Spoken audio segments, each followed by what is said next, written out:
The how-to podcast betterthananyone.teachable.com/courses discount for this week is ULOCT 232023, and it is good until this Monday, October 30th. Irene Wairimu Gakwa was a 32-year-old from Gillette, Wyoming. She was originally from Kenya and had a large family. On February 24th, 2022, Irene's boyfriend, Nathan, claimed she left him by putting clothes in a couple plastic bags and getting into a vehicle with someone. She was never seen again. I'm Ed Denzel, and this is Unfound.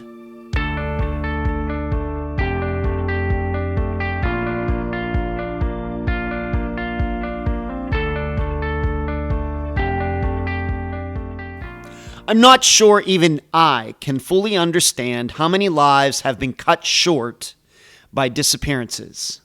Yes, I realize that a very small percentage of the people featured on Unfound may actually still be alive. However, we must face the facts that at least 98% of the featured people are no longer with us, whether through their own choices or by the violent acts of others. And we wonder, what would have happened had Zoe Campos never met Carlos Rodriguez? What if Esther Westenbarger had taken the correct road home that night? What could have Bowman continued to have done helping addicts had he not died in that alleyway? All the people on Flight 370, imagine the joy they could have continued to bring to others. Yet, on this timeline on which we live, we might call it the sacred timeline if you're watching Loki on Disney+. In our reality, these people and hundreds of thousands of others disappeared, never to be seen again, never to have interactions with their loved ones again, never to fulfill their potentials again and again and again. Well, for Irene Gakwa, she came to the United States with her entire future ahead of her. Then Irene disappeared before she could fulfill her great expectations. And now a summary of the case. This is brought to you by my friend Megan Linez's website, charleyproject.org. Irene Gakwa came to the United States from Kenya, where she had been raised in a great family and got an excellent education. But Irene was not the first child to move here. She arrived and lived with siblings in, of all places, Idaho. Talk about culture and weather shock. But Irene prospered and put herself on the path to become a nurse. Not long after Irene arrived in 2019, she met Nathan Heyman online, and they became a couple. Although Irene's family did not think much of him, they trusted Irene to make good decisions about everything in her life. In retrospect, they might not have completely understood what situation Irene had created for herself. So, on February 24th, 2022, Nathan's story is that Irene decided to leave him. She took a couple garbage bags, threw clothes in them, and left, getting into a vehicle with an unknown person. Nathan claims he believed she'd return eventually, given that she left so much at their place. But Irene didn't. Nathan took action by taking money from her bank account so as to get Irene's attention, wherever she was. This did not work. She was never seen again. Eventually, Nathan was charged and convicted of multiple financial crimes involving Irene's money and credit.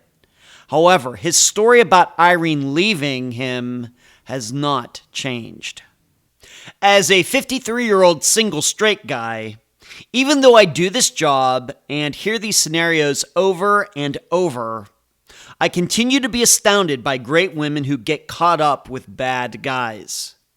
Contemplate at what point females become susceptible to this, as you also try to answer these 3 questions during the interview. Number 1, when not in the company of Nathan, why did Irene not tell her family she really wasn't in Arizona? Number 2, why didn't Irene leave Nathan after the $9,000 charge on his card that he tried to pin on her? And number 3, if Nathan is the cause of Irene's disappearance, why didn't he come up with a more believable story? Irene's family has no doubt Nathan caused her disappearance. The guests for this episode are local Gillette, Wyoming journalist Jennifer Coker and independent investigator and friend of the Gakwa family, Stacy Kester. Unfound News. For Patreon and YouTube supporters, the next episode of Found will be out this weekend. I examine from disappearance to discovery the unique case of Lori Ruff, a.k.a. Kimberly McLean. How exactly did she get away with it for over 20 years? Next, for everyone, the newest Unfound Now will be coming out on Unfound's YouTube channel. Who will the recently missing person be? Tune in to find out. Finally, believe it or not, I'm heading back to Colorado again. And yes, due to Steve Pankey, again. This time for a TV production. More details will be forthcoming throughout November. I'm so happy to have on this episode of Unfound, Jennifer Coker. Jennifer, welcome to Unfound. Thank you, Ed. Happy to be here. Before we get started, it should be known Jennifer did not actually know Irene, but she got involved after Irene went missing. And then later in this interview, we'll get into specifically how Jennifer got involved. But Jennifer, right now, why don't you just give the listeners a little background about yourself so you're not a total stranger to them. Okay. Well, I am an independent journalist, and I live in northeast Wyoming.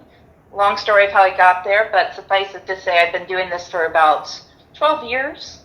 And I have a particular interest in missing people and crime. And I think I was raised on Dateline and just obsessed with it. So it was a natural fit. Okay. What do you, so independent, do you any websites or media sites, publications that you've worked for? If people wanted to check out, any of your other work, where would people go? Primarily right now I'm writing for an outlet called Wyoming Truth. And I've reported all of the Irene stories for them. And I also work for Cowboy State Daily. Okay, very good. Have you ever worked on any disappearances before? Let's just say reported on them. We'll put it that way. Yeah, I've got about 5 or 6 currently in the works I'm following. I haven't dug in quite as deep as I did in Irene's story to the others, but it's still kind of in the early stages of that. I work closely with a Facebook group, and it's now a nonprofit called Missing People of Wyoming. So we kind of work hand in hand together on missing person cases. Interesting. Very good. I know Unfound has visited Wyoming at least once. Off the top of my head, I know we covered the disappearance of Renee Yeargain some years ago. I'm going to go back maybe to 2019. That's an episode. I think the guest was her brother was the guest back then, so it seems like yesterday, but it's been like 4 years ago. And then... That's one I'm covering. Is that one? Yep, that's one. Yeah, we covered that one like about 4 years ago. And then another one, although it did not happen in Wyoming, he was a Wyoming resident, that would be Chance Engelbert. And his mother was the guest. Now, that's more recently, maybe within the last 3 years.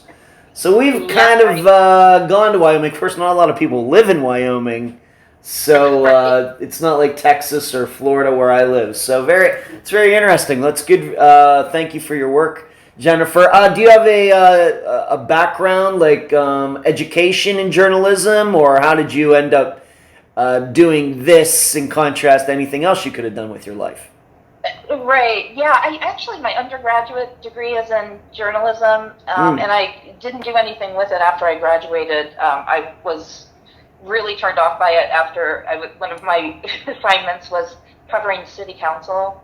And to this day, I just hate covering any kind of civic organizations or politics. Wow. So that kind of turned me off. And then I went and did a couple other things after I graduated from college, from Miami of Ohio.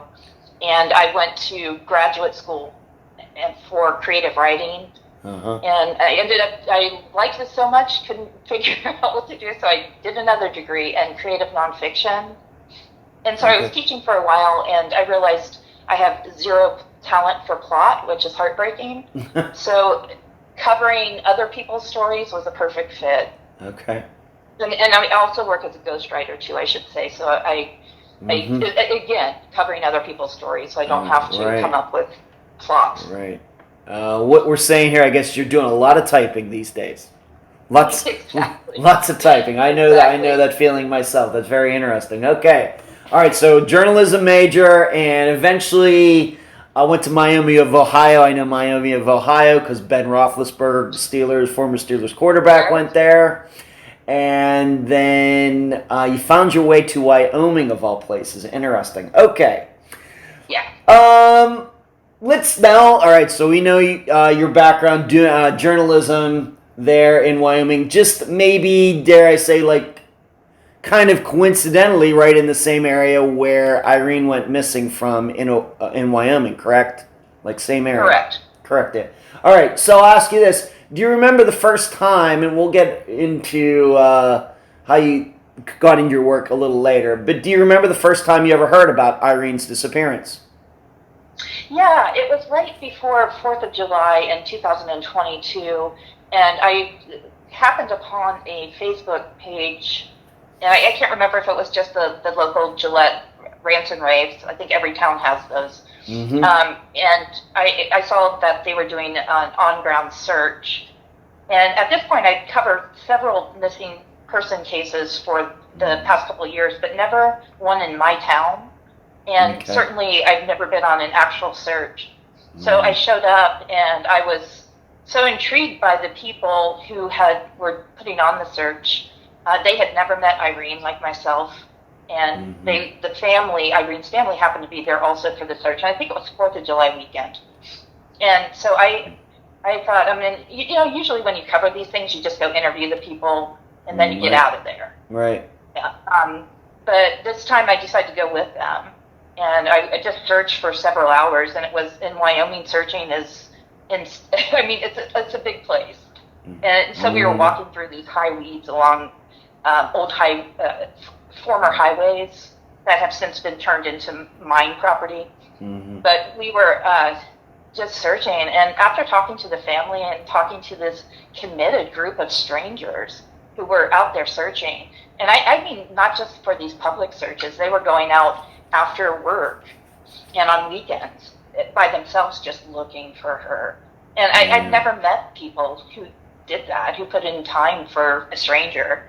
And so the whole thing intrigued me. And then after that first search, I've been on every one since.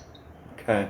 All right. So you remember, so when you found out about her disappearance, was that from a publication you were working for, or did you say like on a website or Facebook page, something like that? Yeah, I saw it on social media, and I just pitched the story to my editor and said, hey, I'll go on the search, and I got to go ahead. So I wrote about it also. Okay, very good. And that was my first time actually physically searching, because up until then I had just, interviewed friends and family and police, but I never actually got on the ground. Okay, excellent. Let's talk, reminding everybody you did not know Irene personally, and we also have to remember Irene's disappearance is, at least in Unfound's world, very, very, very, very new, because the average age of a disappearance we cover on this podcast is like 22 years old. This disappearance is like a year and 3 months, 4 months, something like that. So keeping that in mind, why don't you tell the listeners a little bit what you've learned about Irene, being that I know that you've gotten to speak to her family. Of course, you've done your own work, finding out more about her living situation, her being from Kenya, etc. Why don't you go through what you've learned about Irene? Yeah, I just talking to people who knew her. First off, I have to say a lot of people didn't know her. She was very quiet and stuck to herself, but she did work as a home health aide, and she also, and a couple other part-time jobs, like I think one was FedEx, and she also was a nursing student at the Gillette College. So she stayed busy, and the people who knew her, everybody said how nice she was. And just nice, quiet, just very giving, and a really hard worker. I talked to one of her coworkers from Meridian, Idaho, where she lived before she moved to Gillette, and he said she was the kind of worker who would show up, and if stuff wasn't done from the night, and again, she was doing the home health aide, which is the hardest work on the planet, but she did it cheerfully. And she would show up, and if something wasn't done, she would just do it good-naturedly. And once her coworker said, "Don't you get angry that people didn't do your job?" And she said, "No, it's my job to do the work." So just very congenial, quiet, and other people said she loved to sleep. She loved to sleep in. Okay, all right. And she was a homebody. She loved being home, loved spending time with her friends and family, but not a person to go out to bars and that kind of stuff. Just a quiet, very introverted, kind person. And she was from Kenya. How long had she been in the United States before she went missing? She moved here in 2019, and I think she was 29 when she moved here. And up until that point, she had lived at home, and she was working in the tourism industry. Okay. And she wanted to come. Her brothers had come over, both of them, when they were in 18 and for college. And so she kind of wanted to see what they were doing and live with them and live away and on her own for a while. So when she first moved here, she moved to Meridian, Idaho, which actually has quite a Kenyan community. Huh. So I met some of the people from that community. They came with the family for the searches, or for the search they were on. And so she moved there, and she lived with both brothers temporarily, and then she got an apartment with a friend. And she was going to nursing school and doing the home health aid stuff. Okay. So she was 2019. All right, and she just for anybody that maybe doesn't totally understand this, she could speak English before moving here. She had no problems with the language, communicating with anybody. Of course, the culture would be new to her, but she could communicate. Unlike, for example, me going to Mexico, I don't speak Spanish, something like that. Yeah, she actually, all the children, they come from an affluent family in Kenya, and they all went to a private boarding school, and they were bilingual. Okay. It's interesting you say that, bringing up her going to Idaho. I don't know how many people was suspected that Idaho, when you think about the climate, is like the exact opposite of Kenya, that they would move there. That's interesting. Any insight into that?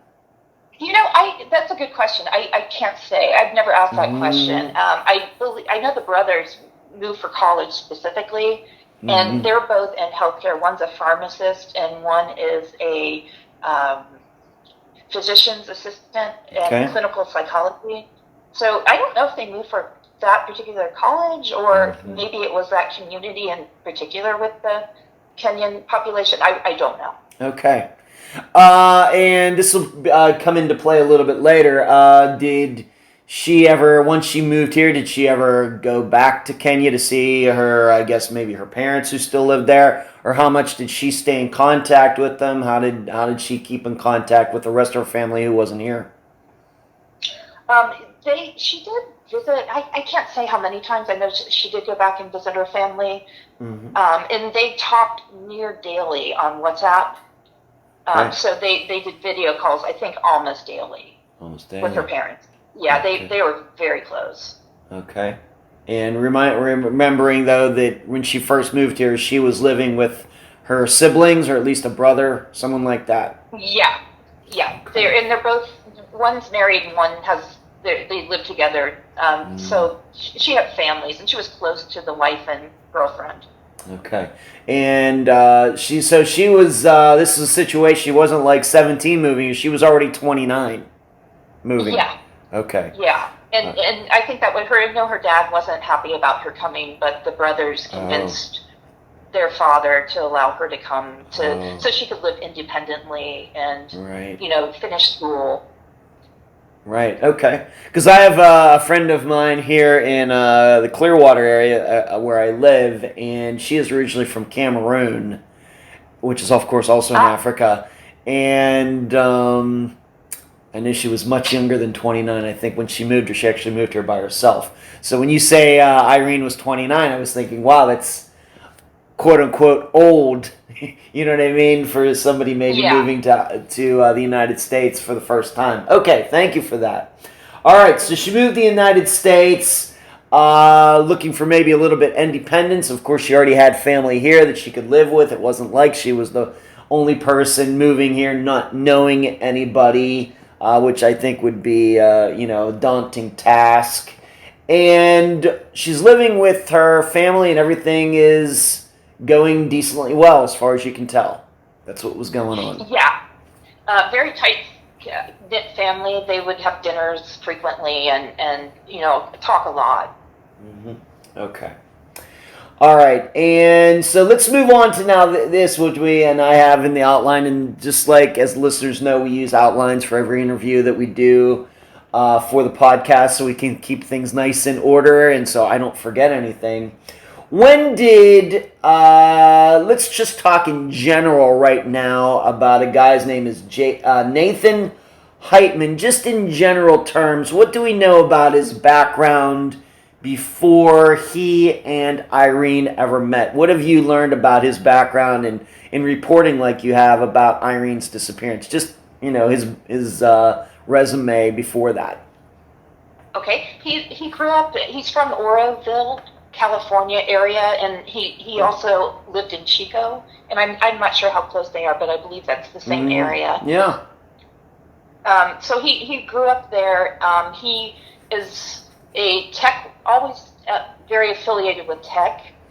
He, as a child, I guess, I talked to his half-sister, and she said that he was always on his computer, and he would be forced to go outside and play, so he's kind of that kind of kid. And then he grew up and stayed affiliated with the tech industry, and I think he worked as there's a couple different things here. His reality and what he told people definitely did not line up from the people I talked to. For example, he worked as just a tech support person, but he told one of his coworkers that he actually didn't need to work because he was an international financier and was just working for kicks, so he didn't get bored. So he's kind of that kind of guy, and he fashioned himself as a wannabe James Bond, and he would tell her, he was involved in hacking, international hacking, and had high positioned, and espionage type stuff. But none of that is actually accurate to my knowledge. Okay. So after Idaho, he lived in, I think his dad and stepmother live in Utah, and it looks like he spent a little time there with them. He also lived in Virginia, and on his resume, he said he went to college at University of Virginia. I called all of the University of Virginia campuses, and he did not attend. And in fact, in court later, he admitted to the judge that he did not have a college degree. So he was basically lying on his resume, which maybe people do. Oh, yeah, they do. Okay. Being that he's talking about being in international espionage, yeah, I would think probably he would have probably lie about his education as well. That would make sense. Yeah, exactly. It does make sense. Okay. So he ended up in Idaho. I have no idea what took him there, but he again was working as I can't remember. It was a tech company doing the same thing, answering phones and questions. All right. In that field of work, was he a capable guy, or do we know? Yeah, I believe he was. It was. Okay. Yeah, in fact, when he moved to Gillette, he was doing the same type of work for Direct TV. So, from all accounts, he was very capable. Okay. Have you ever found anything in his background before he met Irene? Anything of a criminal nature? Of course, I guess lying on your resume can get you in trouble. But anything, felonies, drinking and driving, anything like that? No, nothing. He had some traffic violations, and that was about it from Virginia and California. Nothing else. Okay. He did have. He did. His mother was murdered when he when he was younger, in his young 20s, and she was murdered by her second husband, who she had actually married twice. And he sounds pretty crazy. Mm-hmm. In fact, he tried to get an insanity plea, but he wasn't at the house, but his two half-brothers were. Wow. So that happened when I believe he was just in his young 20s. So, obviously that's got an impact on a person. Wow. I didn't know that. And how old was he when he and Irene met? I guess somewhere around 2020. How old? She's 29 when she comes to the United States, so maybe she's 30 when they meet. How old is he? He must have been around 32. Right, he was 33 when she went missing, and then he's 34 now. Okay, so close in age. Pretty close in age. Yeah, close in age. All right, so you have this guy, kind of, what was that, Walter Mitty type of guy, regular job but dreaming of high finance and being James Bond and everything, but seemingly a capable person, has a job, making money. Kind of sounds to me like he moved around quite a bit. But I'm not sure what to make of that. And somehow, one way or the other, he ends up in Gillette, Wyoming. Somehow. Yeah. Nobody knows that question. The answer to that question, what brought them there, and we can talk kind of about what Irene told her family. Yeah, we're gonna do that. Right. Yeah, we'll get that later. But nobody knows. Okay. All right. All I can tell you about that is one of his former friends said that she talked to Irene and Nathan right before they moved from Idaho. Okay. And Nathan and Irene were showing pictures of the house that Nathan had just purchased. And he was saying it was in a gated community, but of course, because he lies, it wasn't. It was just a regular modular house. But that's the only thing that anybody can figure, is that he was able to buy a house and convinced her that it was the house of her dreams. Okay. All right, so he's consistently, he has a hard time with the truth. Correct. The truth is a struggle for him. Correct. And we should mention maybe one more thing about him that maybe could play a role in his disappearance. He is not a small man, is he? He is not a small man. And according to his prison record, or when you find an inmate locator, they have all his vital stats. Yeah. And I think he's 5'10", 330 pounds. Yeah. Okay. And we have to remember, compared to Irene, who is your what I would call very typical, what I think of Kenyan women, very skinny, kind of tall and skinny. Very skinny. She was under 100 pounds. Yeah, right. Okay, so everybody keep that in mind. Let's move on to this. How did, you have to understand, Irene and Nathan met after she moved to the United States. This was not a situation where they met online. She's in Kenya, he's in the United States, and then she moves here. Unlike recent disappearance that I talked about with the Fang Jin, who is still missing in California very, very recently, where she moved from China to the United States to meet a guy from California, and they both went missing. He's been found deceased. This is not that she's still missing. This is not that situation. She was already in the United States when she met Nathan for the first time, correct? Correct. All right. So they meet somehow through this Craigslist ad, and they eventually become a couple, but Irene is not being very open about that. Any insight into why that is? In talking to Irene's father, he had said to me he wouldn't have made the cut with him. I see. Meaning Nathan wouldn't have made the cut. did not get into details of why that was, Mm-hmm. but I assume that she thought her parents would not approve. That's just that's my summation. I have no idea if that's accurate. Yeah. Okay. Well, being that sometimes fathers have that kind of little intuition or something. Of course, always kids are very educated, and Nathan, as we've just said, lying about some of his background and everything. Maybe that's what the father meant. I mean, a lot of parents have high standards for the people that their children are going to date and marry, and then some other parents don't care at all. Obviously, this father sounds like he cares quite a bit.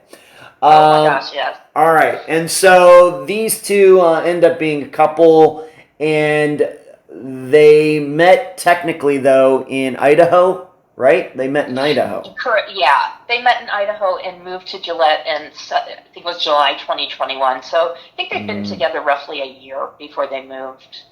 Okay. So how much interaction have you been able to tell did her siblings, who already lived in the United States and Idaho, did they have a lot of interaction with Nathan? Did they go on any double dates? What do we know about that? Yeah, they did have interaction with Nathan while they were all in Idaho, and he came over. They went to each other's houses for dinner a handful of times. And when they went to Nathan's, they kind of had to browbeat him into inviting them over. And Nathan said, "Yeah, I'll invite you over, but I don't have furniture." He didn't have a couch, TV, that's like the normal kind of furnishings people have, but instead had like a big gaming. He's a gamer, so he had a big gaming chair and computer in his living room. So that was kind of his furniture. But Nathan right away started to really want a serious relationship with Irene, and he had been communicating with Kennedy, who's the oldest brother, about, he said he wanted to give her a ring. It was a promise ring. It's not clear to this day whether they're actually engaged. I know in the police report, they referred to Nathan as a fiance. I have no idea if that's accurate, but he had talked about giving her a promise ring and went back and forth with the brothers about the proper way to do so. And the brothers, Kennedy in particular, cautioned him to slow down, to get to know her better before he did give her that ring. And there was back and forth with them, and eventually the communication just stopped. Okay. Do you, at any time, in talking to the family, I guess we already know what the father thinks, but the people who are actually living here in the United States and Idaho, did they ever try to talk Irene out of continuing this relationship with Nathan? Not to my knowledge. I think they were, respectful of her and her tastes. They wanted her to be independent and live her own life. But I do know they weren't fond of Nathan. Right from the onset, they thought he was kind of controlling. They just got a bad feeling from him overall. So it wasn't, they were initially liked him a lot. Okay. But they wanted to respect their sister's interests. Okay. In doing the work that you've done since she went missing, talking to her family, talking maybe to her coworkers, friends, did they ever see any signs of abuse that Irene suffered at the hands of Nathan? Any bruises? Any, as we know, abuse? Oh, I walked into the door. I fell down the stairs. Anything like that? Did they ever talk? Notice anything like that? No, nobody I've talked to has mentioned that. Okay. Other than he was very controlling. Yeah. He obviously had a heavy hand on her comings and goings. Okay. Have you ever talked to anybody who Irene complained about anything like this? He won't let me do this. He won't let me do that. Anything like that? No, I think she really, the friends that I've talked to, and that's actually, I've only talked to her one close friend from Kenya. They went to high school together, and both moved to the U.S., but she didn't really mention him. In fact, the friend came to visit her the summer they had moved in together, and she had no idea that Irene was living with a guy, let alone dating one. So I think Nathan was she's very secretive about Nathan. Okay. Huh. Any insight into that? She meets this guy, she's living with him, but she seemingly doesn't want to tell anybody about him. Any insight into that? I have absolutely no idea. I mean, she's very secretive, Okay. and I don't know if she's always been that way or if it was something about Nathan. And I've talked to so many people, nobody understands the nature of their relationship Okay. or why Irene was with him. Okay. All right, so they're a couple, and then she moves out. She's living with him. Yeah, they're Right. living together in the house that he purchased in Gillette. All right. But before that, they actually met in Idaho, though, right? Yes, they did. What was the if you know, what was the reason for them to move from Idaho to Gillette, Wyoming, which, just looking at a map, is like on the furthest side away in Wyoming from Idaho? What was the motivation there? Jobs or what? Nobody I've talked to knows. In fact, her brothers were very surprised she moved because she hated the cold. And even in Idaho, talked about moving south to warmer temperatures. Mm-hmm. And when she did move, the family was under the impression she had moved with a friend to Arizona and not with Nathan to Wyoming. So she had lied to them about that. Yeah. Okay, we'll come back to that a little later. All right, so, but they end up in Gillette, Wyoming. She's working. You said she's going to school to be a nurse. I guess he's continuing to do the job that he does. Of course, it sounds like the job that he has, you could do that anywhere. Yeah. All right, and so once again, no real red flags in the relationship from the people who are around them in Gillette. Nothing that really sticks out. We're both adults here. We know usually the signs that people display if relationships are going bad or abuse or anything. Nothing like that. No. Okay. But there is this story that's out there. I'll ask you about it. I'm sure you know about it. It has to do with this credit card claim that Nathan said that Irene used his card.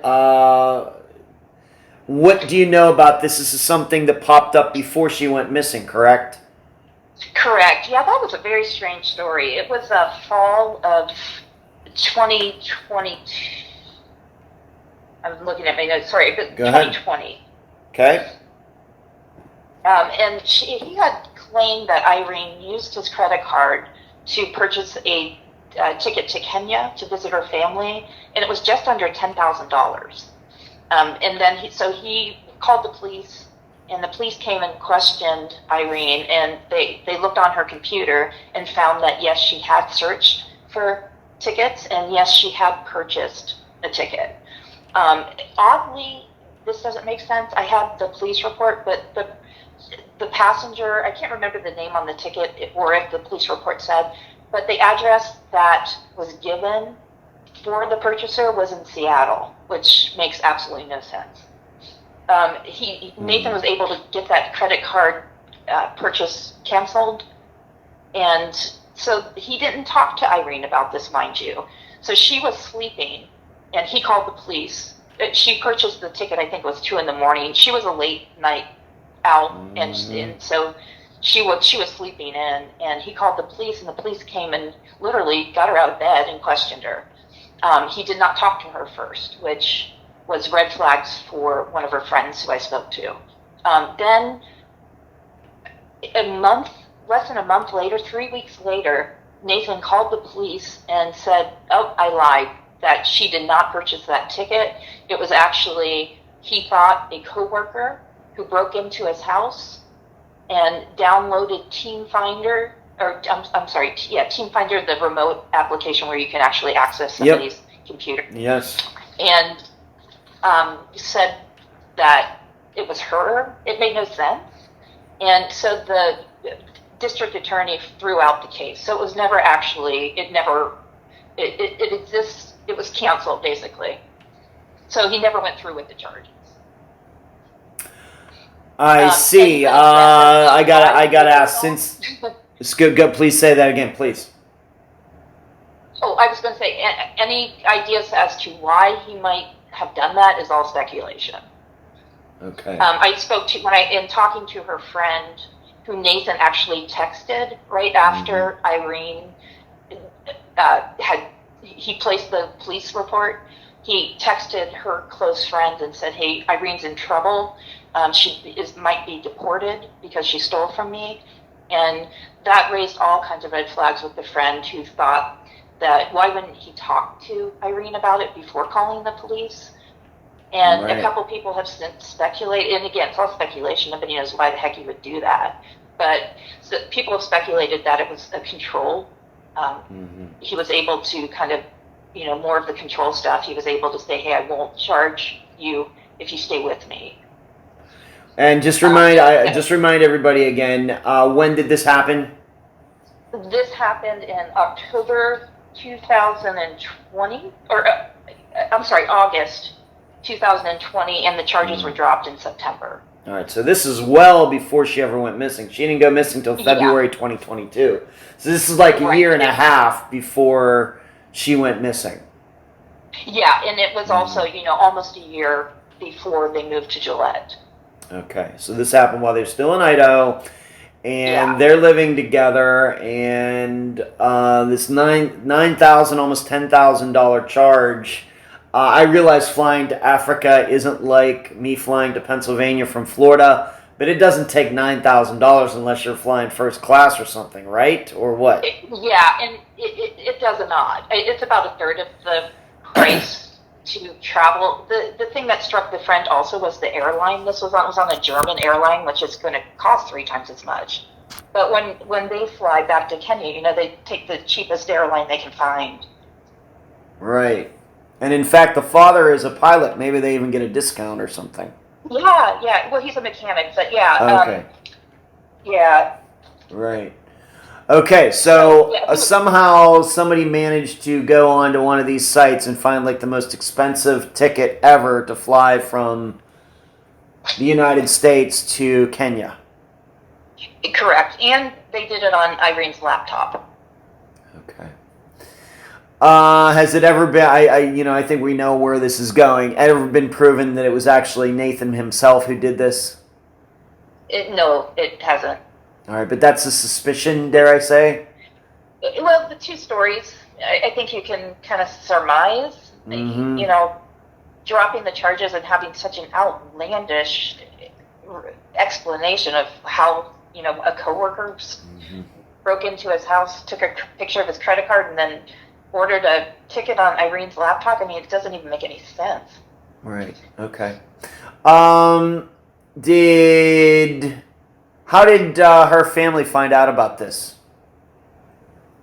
Do you know? Nathan, yes, I do.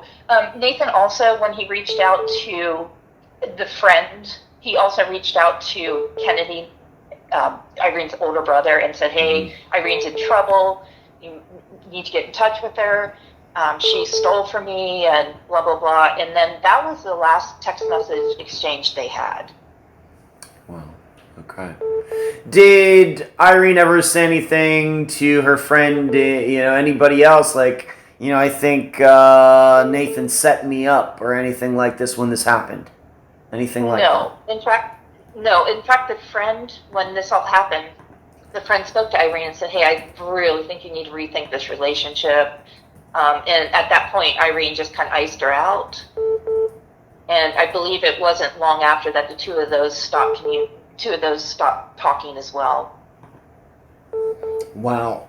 So they stopped talking a full year and a half before she went missing. Yeah, and I don't believe that she had communication with a friend again, but I'm not positive. Okay. All right, so we have this weird thing going on here with this plane ticket, very expensive. I'm guessing that then he didn't have to pay this charge. Nobody ended up, flying to Kenya or anything like that. No, he actually canceled the credit card charge and then had his cards replaced. Okay. All right. Any other weird stories like that you've been able to track down that happened after that? Anything regarding money? Anything like that?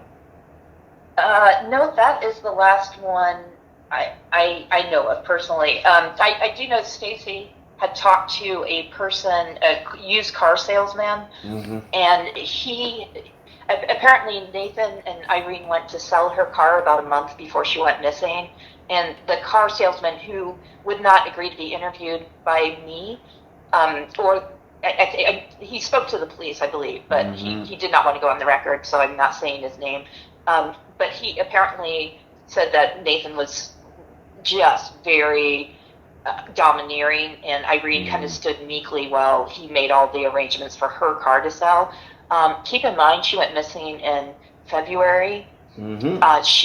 So this would have been January. It's cold in Wyoming. Yeah. And their house was about 2 to 3 miles away from the college and her work. So she would have had to walk all that way in the cold. So that's another factor to keep in mind. Okay. All right. Any explanation did the used car salesman give any explanation as to what they said about why they were getting rid of a car? They have 2 cars and they're down to 1 car. What was the reasoning? Any idea? I don't know that. Okay. All right. Now let's move up to February 2022. And it was this the last contact that Irene's family had with her. What can you say about this last video call? I guess it was on February 24th. What do you know about her? Who was it with? It was with her father. And the father, in talking to her, told her she looked really tired. And he suggested she drink some hot milk and get some rest. And he asked her if everything was okay and if she needed any money. And they spoke, and she said no. She said, yes, she's fine. She needs no money. And they spoke kind of about a trip. He suggested she come home it was either Thanksgiving or Christmas. So they were talking about that, and that was the last call. Okay, just like any other call that they had. Yeah. Nothing unusual about it at all. No, other than she looked so tired, he thought. Okay. And she's usually energetic and perky, and he just thought that call he was worried about her. Right. And we have to keep in mind, although we're going to get into this topic a little deeper, we have to keep in mind that everybody is thinking that she is by herself in Arizona when she's not, right? Correct. Yeah, that was another. Yeah, so she's talking from Arizona, or he thought. He thought, but she wasn't. Yeah, she wasn't. All right. So even during these calls, she has to keep a part of her life a secret, actually a large part of her life a secret, that being her location and who she's with. Exactly. Okay. Let's move on to this. When, best as you can tell, realizing that you did not know Irene, you did not find out about her, you found out about her disappearance like everybody else did. When did somebody realize that something wasn't right? What was the first tip-off? This is maybe out of character for Irene. Haven't heard from her for a while. Anything like that. What was it? Her dad figured, because keep in mind the two, spoke almost every day, and if they didn't, that was rare. So he didn't hear from her for a few days, and in between they always texted. And she texted in a mix between Swahili and English. And he noticed that the last set of texts were just English, which is very un-Irene.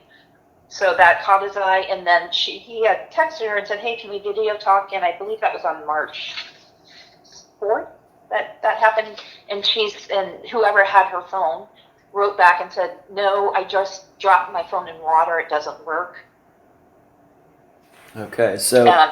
And the father's getting very concerned. And so he contacted the brothers, and the brothers, eventually, it took them, I think, 3 weeks for them to kind of piece together the story, talk to Nathan, and figure out that they were actually in Wyoming. So the brothers drove out on March 20th and actually filed a police report in person. Nathan wouldn't meet with them at the time, nor would he give any of our stuff to them. All right, so this is going on, and so how did they even know that? We have to remember, they thought her story was that she and Nathan were not a couple anymore, right? Yeah, so they thought her older brother Kennedy was under the impression she was living with a female roommate, and her physical address says she's in Tucson. But he had told me Phoenix, so I don't know if that was just a confusion on his part, or if she told him Phoenix.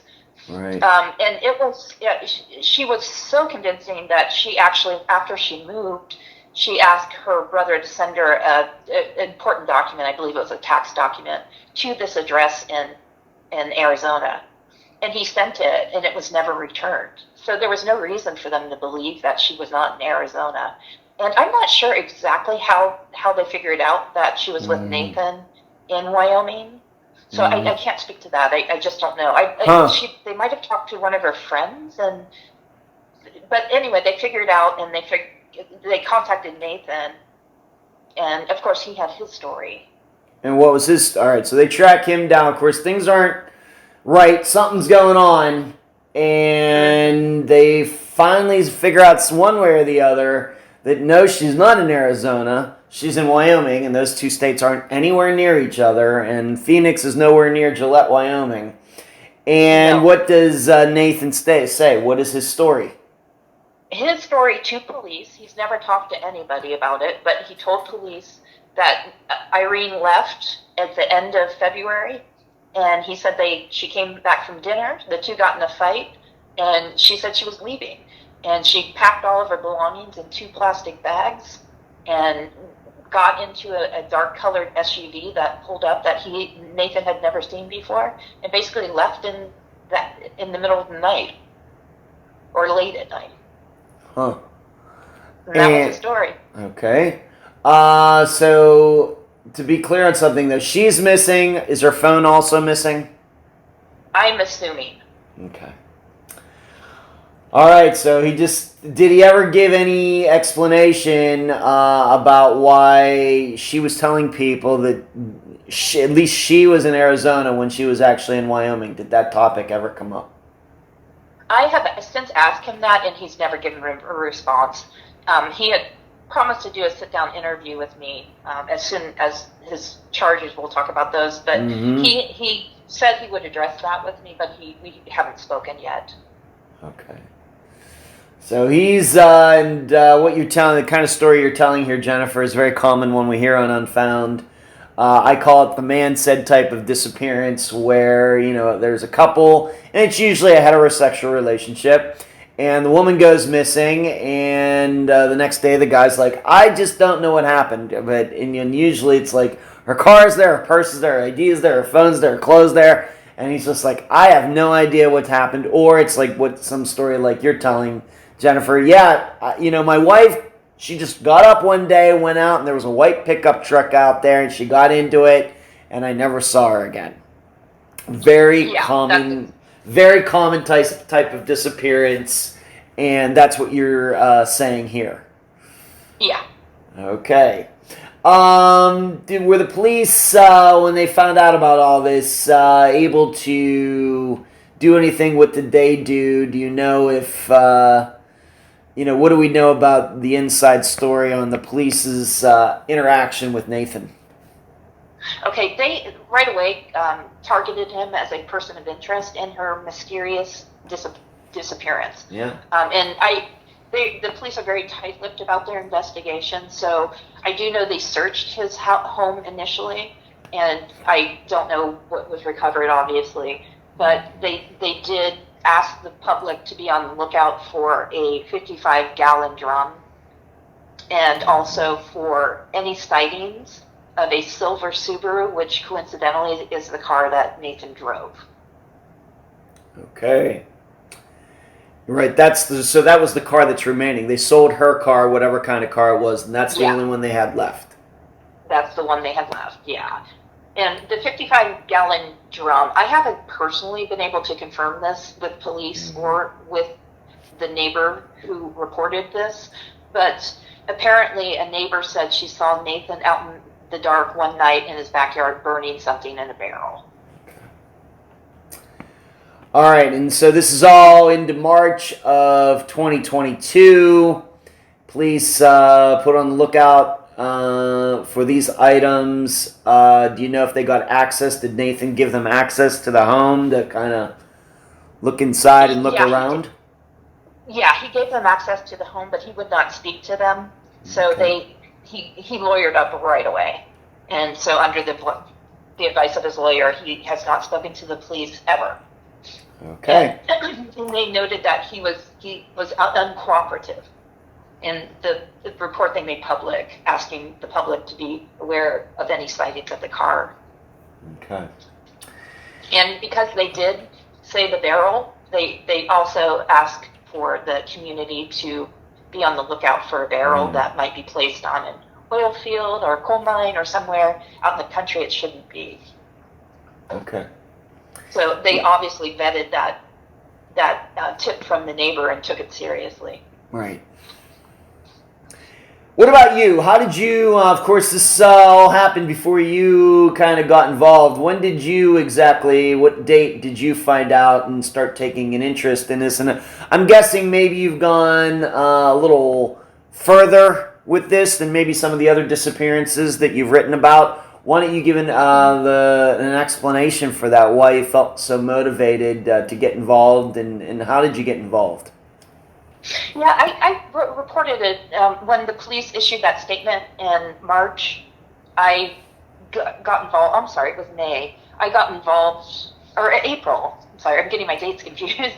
But I saw the post and then I did a story. I hadn't talked to the family or interviewed anyone at that point. I just did kind of a quick story. This woman is missing in Gillette.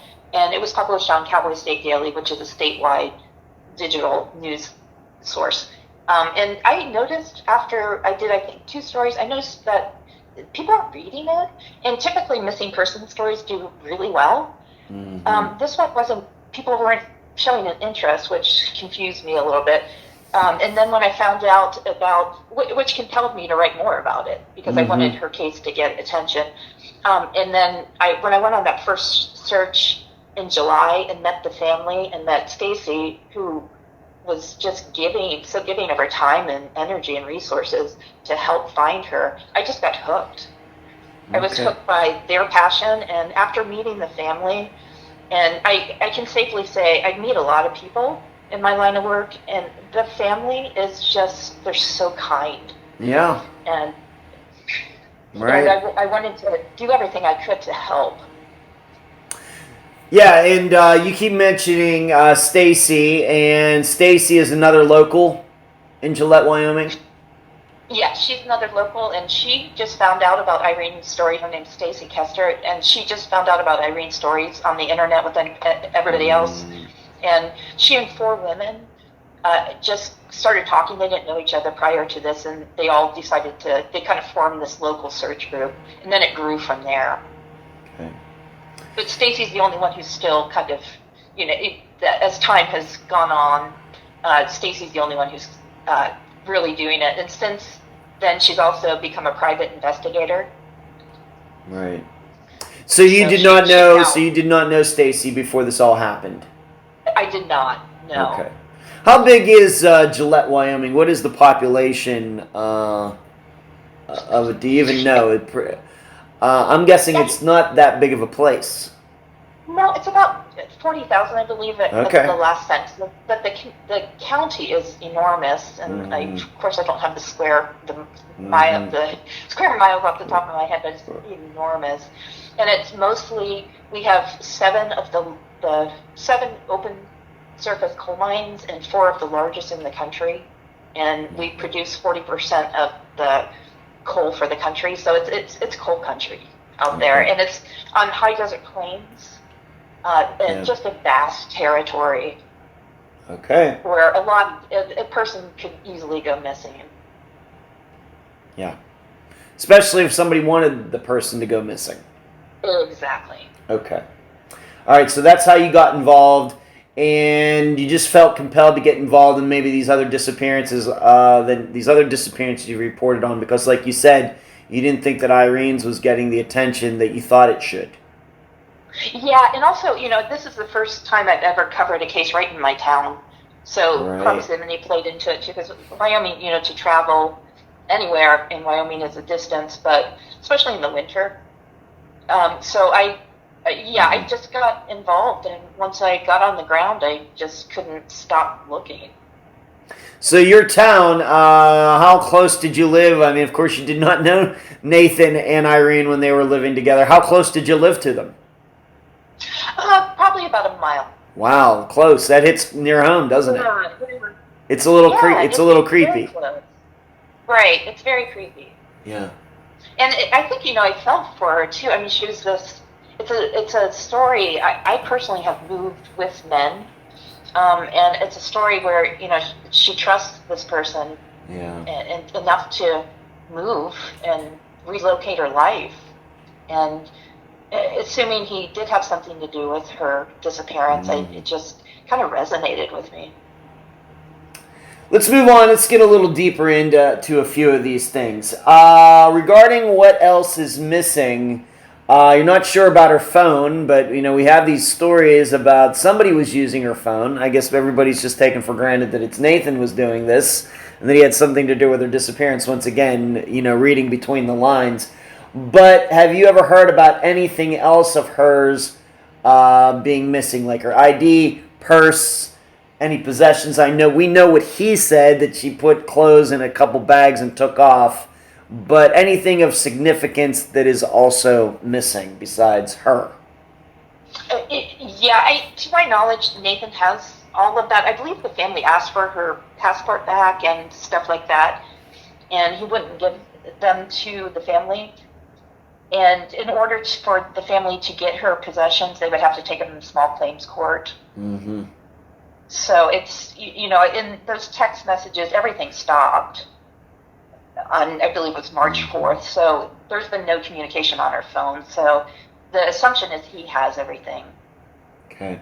Do we even have any, have you ever heard about any ping information where phone last pinged? Or is that something the police just have? The police, I'm more than sure they have that information, but they haven't shared. Okay.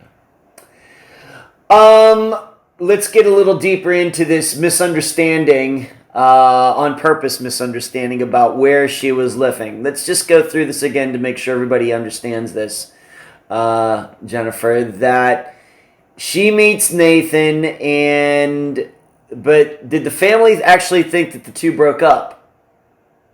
Yeah. They thought they broke up, and they thought Irene moved to Phoenix. I'm sorry, I have that wrong. Her address was listed as Green Valley, Arizona, which was 20 miles south of Tucson. Any idea how that became her address? Any ideas? No idea. And I should state that after she went missing in March, she had a new address pop up for her.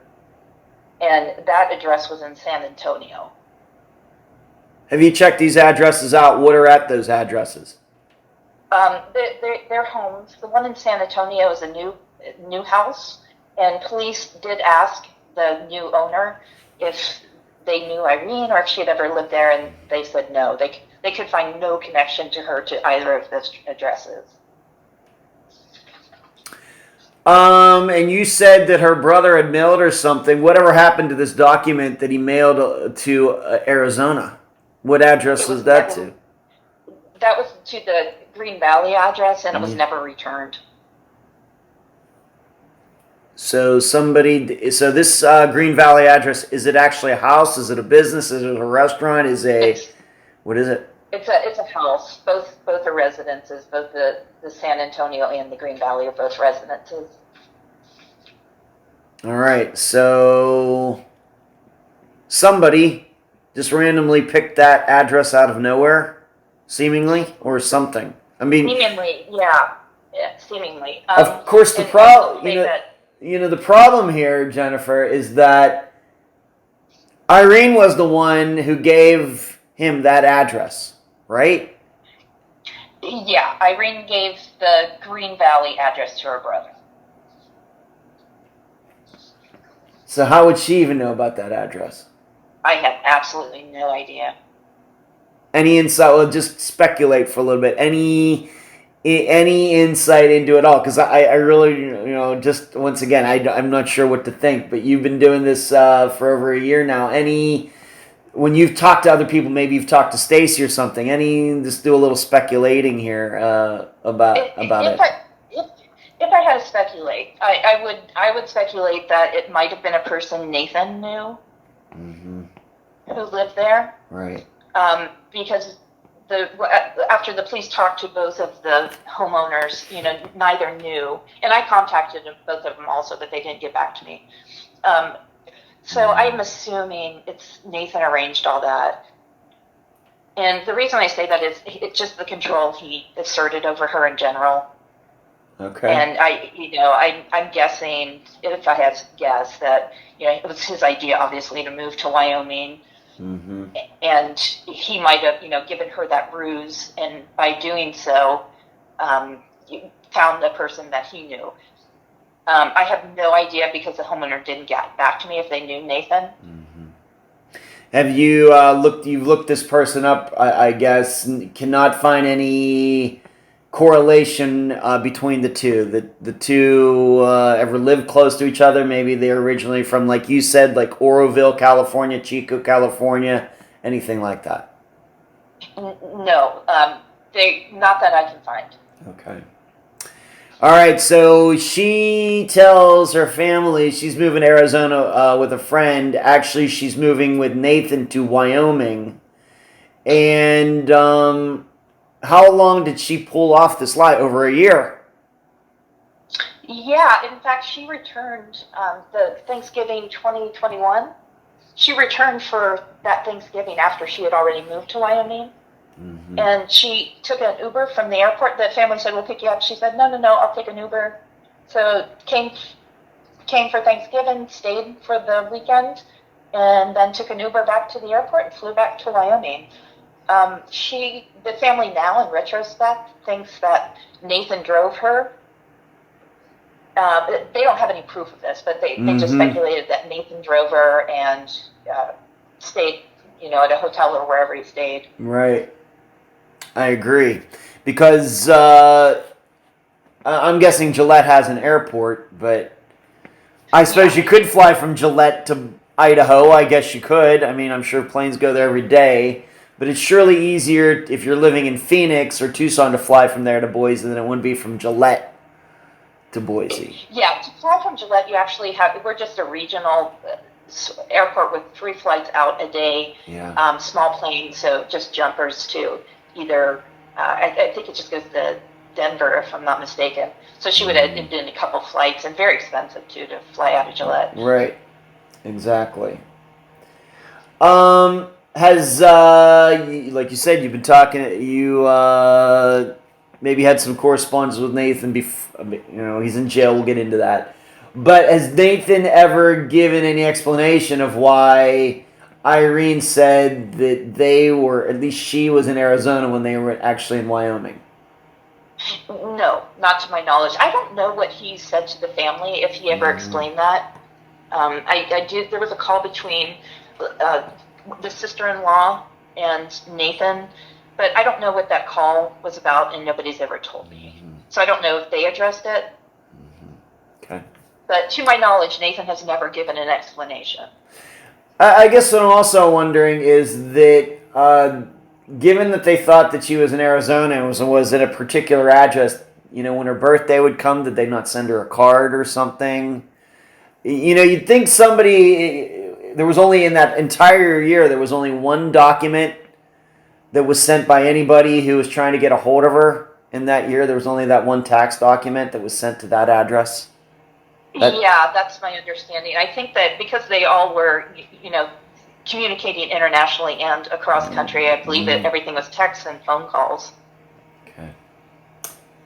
It's a heck of a chance to take. I'm going to have to think about that. All right, so we have this address, and you know what the address is. I'm not saying you should make it public. Maybe you can email it to me after we're done or something, Jennifer. I'll happily take a look into it myself, but yeah, we're not going to mention the addresses publicly.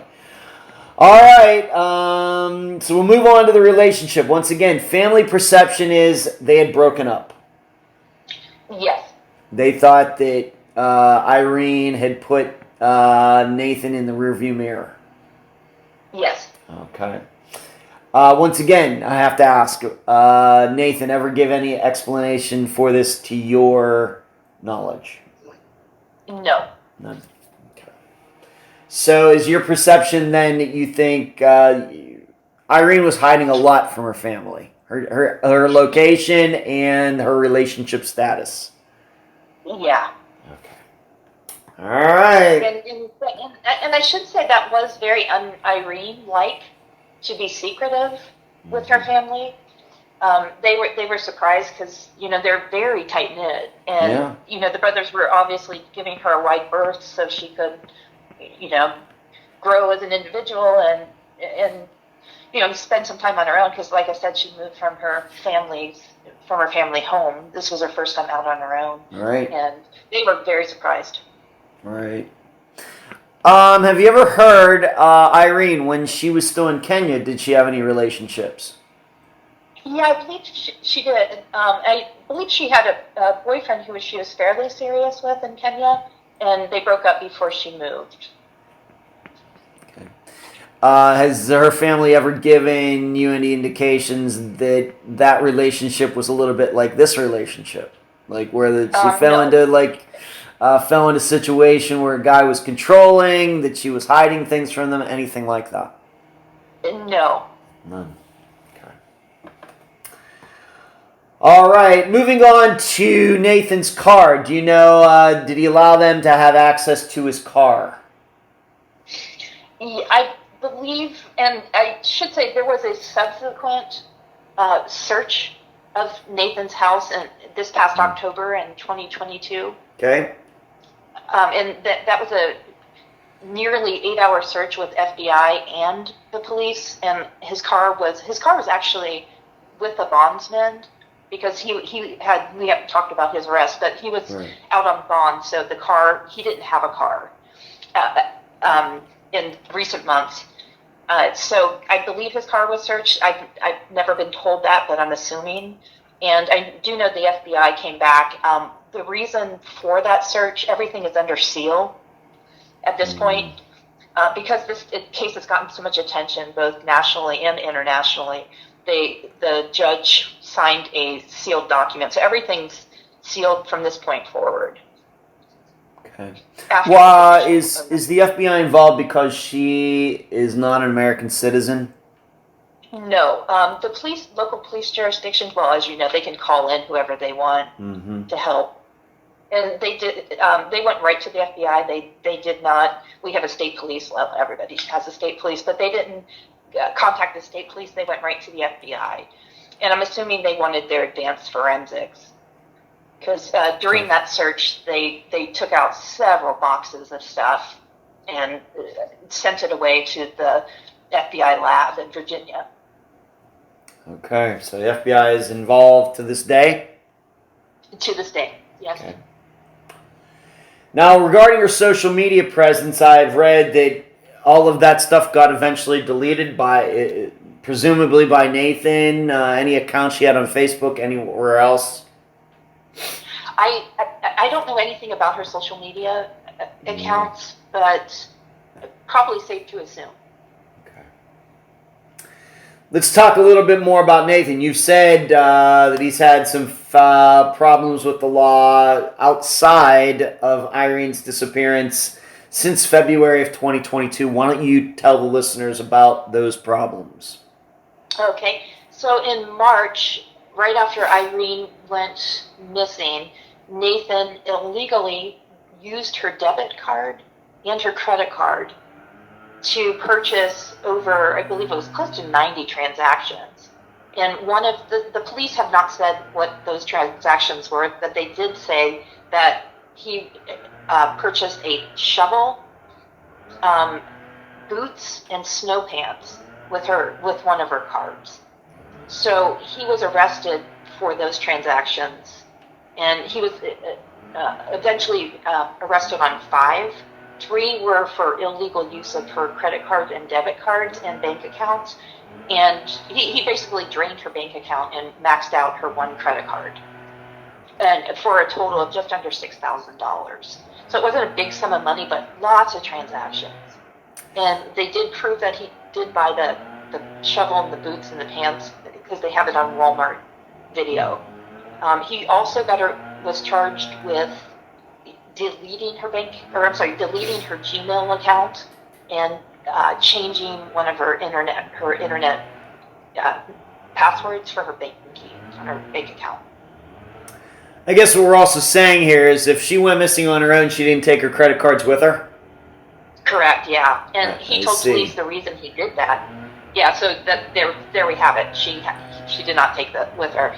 And he said the reason he did that was he was trying to spend all her money so she would be forced to contact him. Okay. So how did this all eventually pop up? Was this like a bank thing? How did he exactly get caught doing these things? Do you know? I don't know, but I'm assuming during the course of their investigation, they seized his computer because all of these transactions they're able to trace to his IP address. So I believe it was part of their forensic investigation. In the end, he did plead guilty to 3 of those charges. Use of credit card, use of her bank debit card, and also deleting her Gmail account. Okay. Distressingly, was the purchase of these boots and this shovel like right after she went missing? Yeah. It was all in the 3 weeks after she went missing. Oh boy. Yeah. Okay. How much, what was the total? Go ahead. I'm sorry, Jennifer. Please say that again, please. Yeah. I was going to say that's the one clue that the police released, and I think that was deliberate. Mm-hmm. Because otherwise, they will not say a word about any of the other purchases. So I think the fact that they released that one cryptic detail, they were kind of indicating where, in my mind, where they think what they think happened. Well, yeah, not that cryptic. Right, exactly. Right, not that cryptic. Exactly. Darkly humorously cryptic. Okay, it's very sad. Do you know, have they been able to, anything that's ever leaked out about them being able to track his movements with his phone, ping information? Have you tried to work the police or anybody else in getting that info? Yeah, I did inquire, and the police won't tell me anything. Like I said, everything's sealed at this point also after that initial release. So they are very tight-lipped about anything that's happening behind the scenes. I just give a constant refrain. This is an active case and it's under investigation. We're working it hard. Should ask you something maybe going back before we continue with Nathan about Irene and this February 24th talk. Is that the accepted date? For example, did she have class or work the next day and she didn't show up? Do we know anything about that? We do not know anything about that. All right. So the very well could be that she did go to work or school the next day, the 25th, and it very well could be she didn't disappear to like the 26th or 27th. I guess that's possible then? Possible. Okay. Because Nathan just he's very vague about it. He did not give a date. He just said end of February. Right. I guess what we're also saying is that if she had this job and she had, of course, her schedule, whatever that was, did her employer or supervisor not try to call her or text her to find out, hey, Irene, why aren't you at work today? Why did you no call, no show? No news like that? No news like that I know of. Okay. What about, let's go back, you've already mentioned that the barrel story. When did this story start? This came from a neighbor? Yeah, apparently the neighbor told police that they saw him late at night burning something in the barrel. Okay, do we know what kind of barrel it was, what color it was, or he might have gotten it? Yeah, it's a 55-gallon Phillips barrel, which is very common out in Wyoming. And Stacy and I actually talked to a place where he might have gotten it, and they could not confirm to us that he did. They described what the man looked like to police. They would not tell us. but there's a good chance that he got a barrel. They think they remember. One of the employees remembers helping a man loaded into the back of a hatchback, which is rare because typically people. This is what stuck out to them because we have a lot of ranchers in our community, and typically people come with pickups, which is the universal vehicle in Wyoming, and they remembered it being strange that a man with a hatchback, which Nathan's car is a Subaru Crosstrek, which does have a hatchback. Yeah. So, and one of the employees thought he remembered loading 2 barrels, but then again, they could not confirm it was Nathan or his vehicle. I don't know if two 55-gallon barrels would not fit in a Subaru. Would they? No, I don't. No, and these things are heavy. Yeah. I mean, the weight would be fine, but I'm thinking 2 55-gallon barrels. I mean, I'm no rancher or oil person, but they're fairly large. You'd think you'd only be able to take one of those at a time. Yeah, you would think. And also, you always have to keep in mind Nathan's physicality.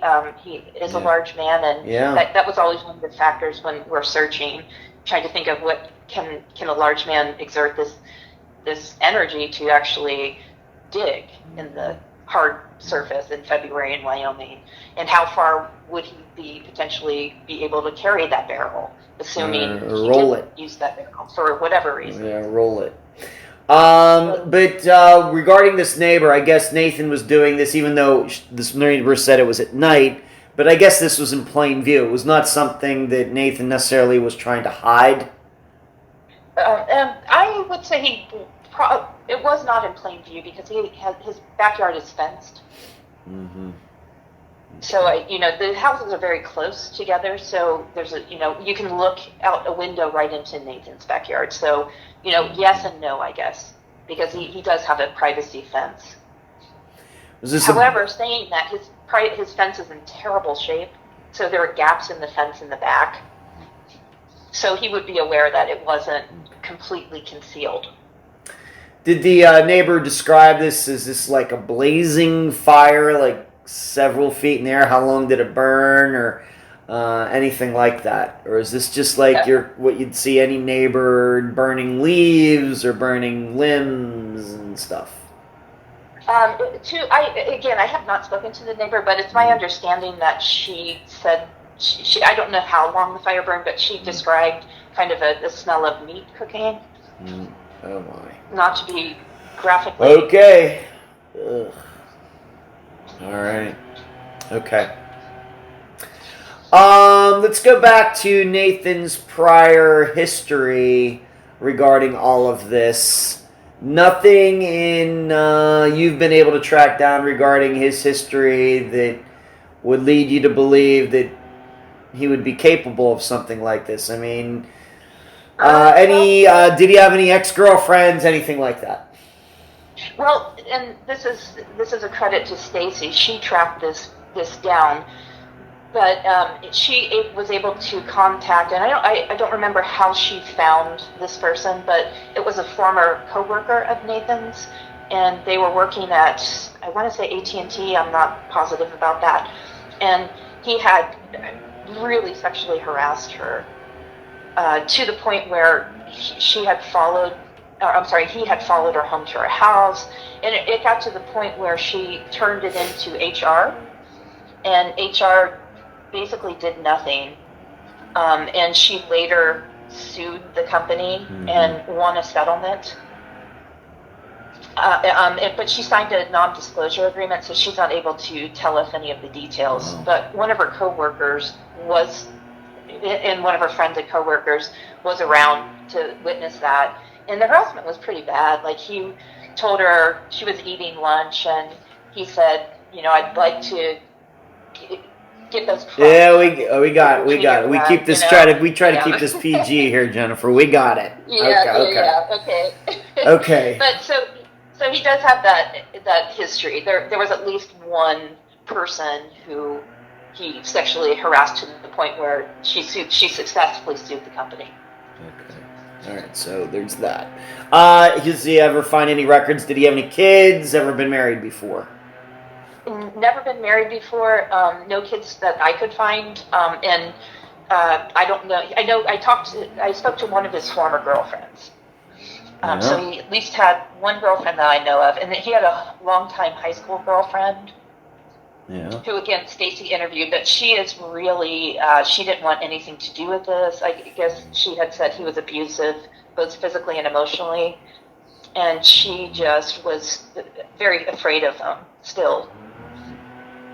So he does have a history. Okay. Once so he's in jail. What we know what the charges are. How long is he going to be in jail? Once again, these are things, I guess, technically not having anything to do with Irene's disappearance. But how long is he going to be in jail? What's the sentence? He was sentenced 3 to 6 years, so probably 2, the way the legal system works. But technically 3 to 6 years, and he's ordered to pay $7,000 in restitution to Irene's family, I believe, since she's missing. And he currently. We were actually very surprised that he was sentenced to jail, because typically for this type of financial crime, you get supervised probation. And his lawyer, who he has a public defender, tried to argue that Nathan was actually a victim, because so many people, if you look on social media, are just blatantly believe he did it. So they're not kind. So his lawyer tried to argue that the judge was swayed based on all of this information on social media, and the judge said that's ridiculous. But the lawyer is appealing. Nathan has an appeal in to the Supreme Court, and it's due. His brief is due on November 26th. All right. When you say the Supreme Court, you mean of Wyoming? Correct. Yeah, the Wyoming Supreme Court. All right. So he's appealing his sentence. Even so, I guess when you say out in maybe 2 years, that could be like later next year or something. Yep, it could be. Okay. Being that he went to jail, did Irene's family get her stuff back? I believe they have not gotten anything back yet, but I'd have to check with them to be certain. But it's my understanding that I don't know where all that stuff is, but I don't believe they've gotten anything back. Okay. What's this been like for you, Jennifer? Of course, you're a reporter. You've been reporting on disappearances, but you have gotten a little more involved in this one than the others. What's this been like for you? Like I said, I've never been this personally involved in a case, so it's been really intriguing and frustrating at the same time, because the evidence is pretty heavy, so it's frustrating to see that the wheels of justice are taking this long, assuming everybody's presumed innocent, but in this case it seems like he's pretty guilty. But it's just a little frustrating to be, kind of not see justice for the family. How does this compare to some of the other disappearances that you've covered as far as being frustrated or mysterious? How does this all compare? Well, actually, I have to say that I kind of always have this feeling. In this case, I've become very close to the family, so I think I've got kind of a deeper sense of a need for justice on this one, just because, like I said, they are such kind people, and it's so sad to me. So I guess just a little bit more frustrating. Yeah. Where do you think this goes from here? I'm guessing at this point, being that this is all that I do, I realize now that a year and a half after disappearance, the information trickling out can get very few and far between. So what's the next step for you in reporting on this and working on this when you can? Of course, I realize you have other news to report on there in Wyoming. What's next for you on this? Next, I'll be covering the Supreme Court filing, and that'll be later this month. So that'll be my next reporting, unless, of course, an arrest is made. All right. Has there ever been, maybe I should ask you this, regarding this, if we're to believe, we don't like to do theorizing on Unfound, but we just can't, I'm not going to be so ignorant as to not realize how this all shakes out, and I know what the listeners are thinking, I know what you were thinking regarding this disappearance, but has there ever been any allegations that Nathan could have had any assistance in this? We're talking about, here's what we're talking about. We're talking, of course, the disappearance of a woman. We're talking about maybe even 2 barrels. We're talking about burning. We're talking about things missing. Any allegations that he could have had assistance in this? Nothing that I've heard.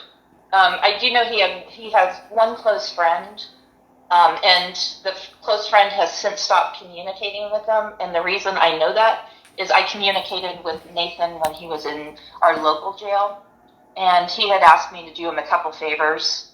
And one of the favors was to reach out to his friend and ask him to contact him because, quote, his life is in danger.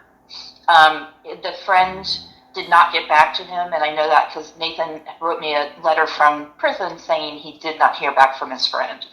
So I don't know if that friend had anything to do with it, but I do know that this is a guy with not many friends, and he's not close to his family.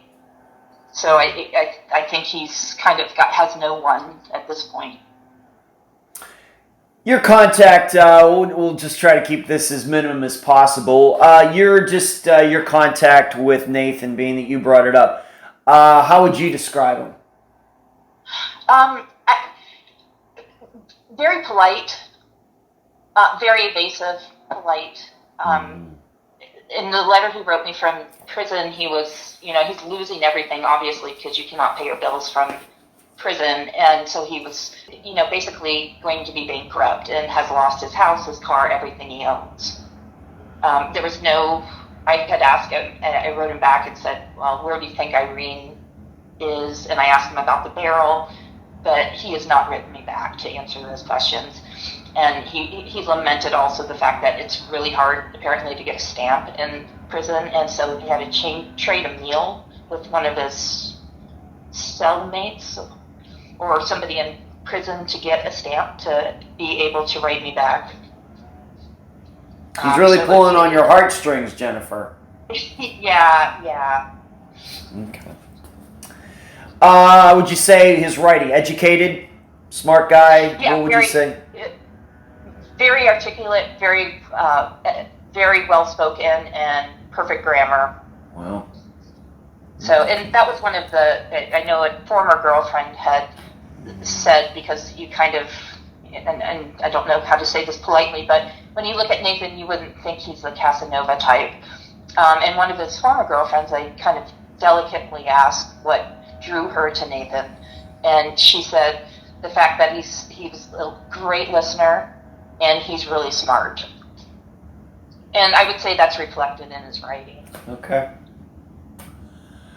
Where can everybody go to find out more about your work, where you're working, what you've written about this over let's just say the last year, and Facebook page, website, any of that regarding Irene's disappearance? Please give that information out right now.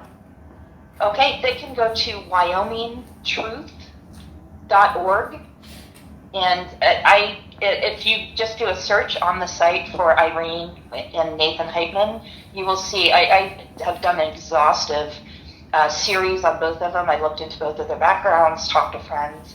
So the Heyman story is 5 different stories about some of the stuff we've discussed, and also Irene.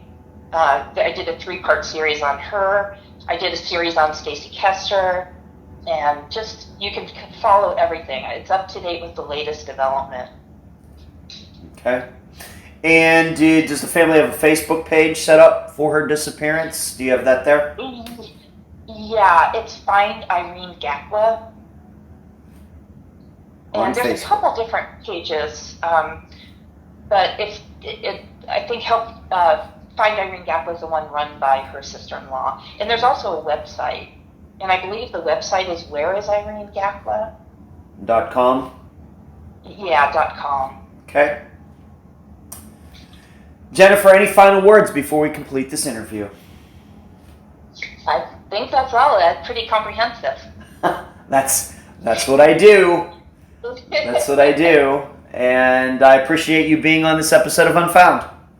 Well, thank you so much for covering it and helping to spread the word. Really appreciate that. You're very welcome. I'm so happy to have on this episode of Unfound the other guest for this episode, independent volunteer investigator Stacy Kester. Stacy, welcome to Unfound. Hi, glad to be here.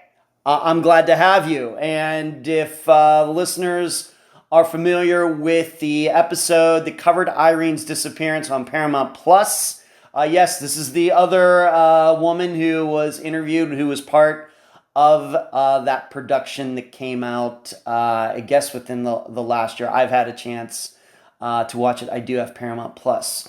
So, Stacy, thank you for being here. Let's start here, as we did with Jennifer. Why don't you just tell the listener, we'll get into how you got personally involved with Irene's disappearance a little later. But as much as you can say, it's up to you. Just tell the listeners a little bit about yourself. I have lived in Gillette, Wyoming most of my life. I am married with 3 daughters. Wow. I strive to be a good person. I Yes. have a full-time day job and have a passion for trying to help locate missing persons. Okay. So I am also a volunteer investigator with Road Warriors for the Missing. It's just a national nonprofit. Very good. And, I've talked about my background, how I got interested in disappearance. This goes way back to the 1970s. I'm showing my age. But for you, when do you first remember yourself being interested in this topic, in this problem that we have in the United States with disappearances? What's your first memory of that? So I've always kind of followed missing person stories. It's always been something of interest to me. I became very active in it in Irene's disappearance.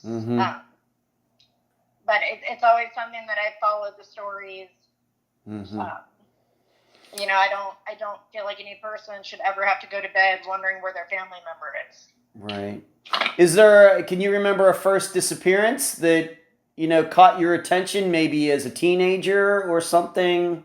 I will give you an example, like when the first internet first came around in 1995 where I lived. I remember first getting interested in like Jody Huisentruit's disappearance, which is still unsolved. Anything like that. Maybe unsolved mysteries or cops or anything like that. So the ones where I got really, really focused and interested in was a young man and a gentleman here from Gillette, Wyoming. Okay. Went missing in 1997. It was Amanda Gallion and Patrick Deering. Okay. So, they were boyfriend, girlfriend. However, they both just disappeared, and nobody ever heard from them again. Wow. And I followed the case as it went on. I was younger then, but yeah, I stayed very, very close to it. I remember that Patrick's vehicle had been found on the wrong side of the road. It was facing the wrong direction, but something he had never. It was just a weird thing. And sounds like it. I don't know. I've kind of ever since then. Okay. Always kind of been kind of your thing then. Disappearances have been your thing. Yes. Okay. Are those two? I have to admit the names don't sound familiar to me. Maybe to some of the audience. Were those disappearances solved, or are they still unsolved? Still unsolved. Wow. Okay. All right, maybe we need to look into those couple disappearances for Unfound. Maybe if their families or somebody does publicity, does any media all these years later, I guess that those disappearances are like 25 years old or something then. Yes, they are. Wow, okay. All right, I will have to look that up. I'm sure listeners are going to do that as well. Well, thank you for that, Stacy. All right, so you grew up in Gillette, I guess went to school there, and etc. Family from there? We moved here when I was 10. After we moved here when I was 10 years old. My aunt lived here. My father had disappeared. Oh, he did. Well, I didn't know that. Okay. Is that maybe, I have to ask, is that still unsolved as well? Yes. It is. All right, so that was maybe another motivation for getting involved in disappearances? Yes. All right. This is the first time, listeners, this is the first time I'm hearing about this. Maybe Stacy and I can talk about that off the record after we're done talking about Irene. I'm sorry, Stacy, that's the first I've heard about that. Okay. Sorry. That's all right. These things happen sometimes, and maybe we can talk about that afterwards. Maybe we can help you out some way. Okay. Well, let's move on to this. Let's talk a little bit about Irene. We're going to ask you a lot of the same questions that I asked Jennifer, kind of the same kind of pattern for the outline. But do you remember where you were when you first heard about Irene's disappearance? I was sitting at home and I was actually looking on Facebook, and I saw a very bleak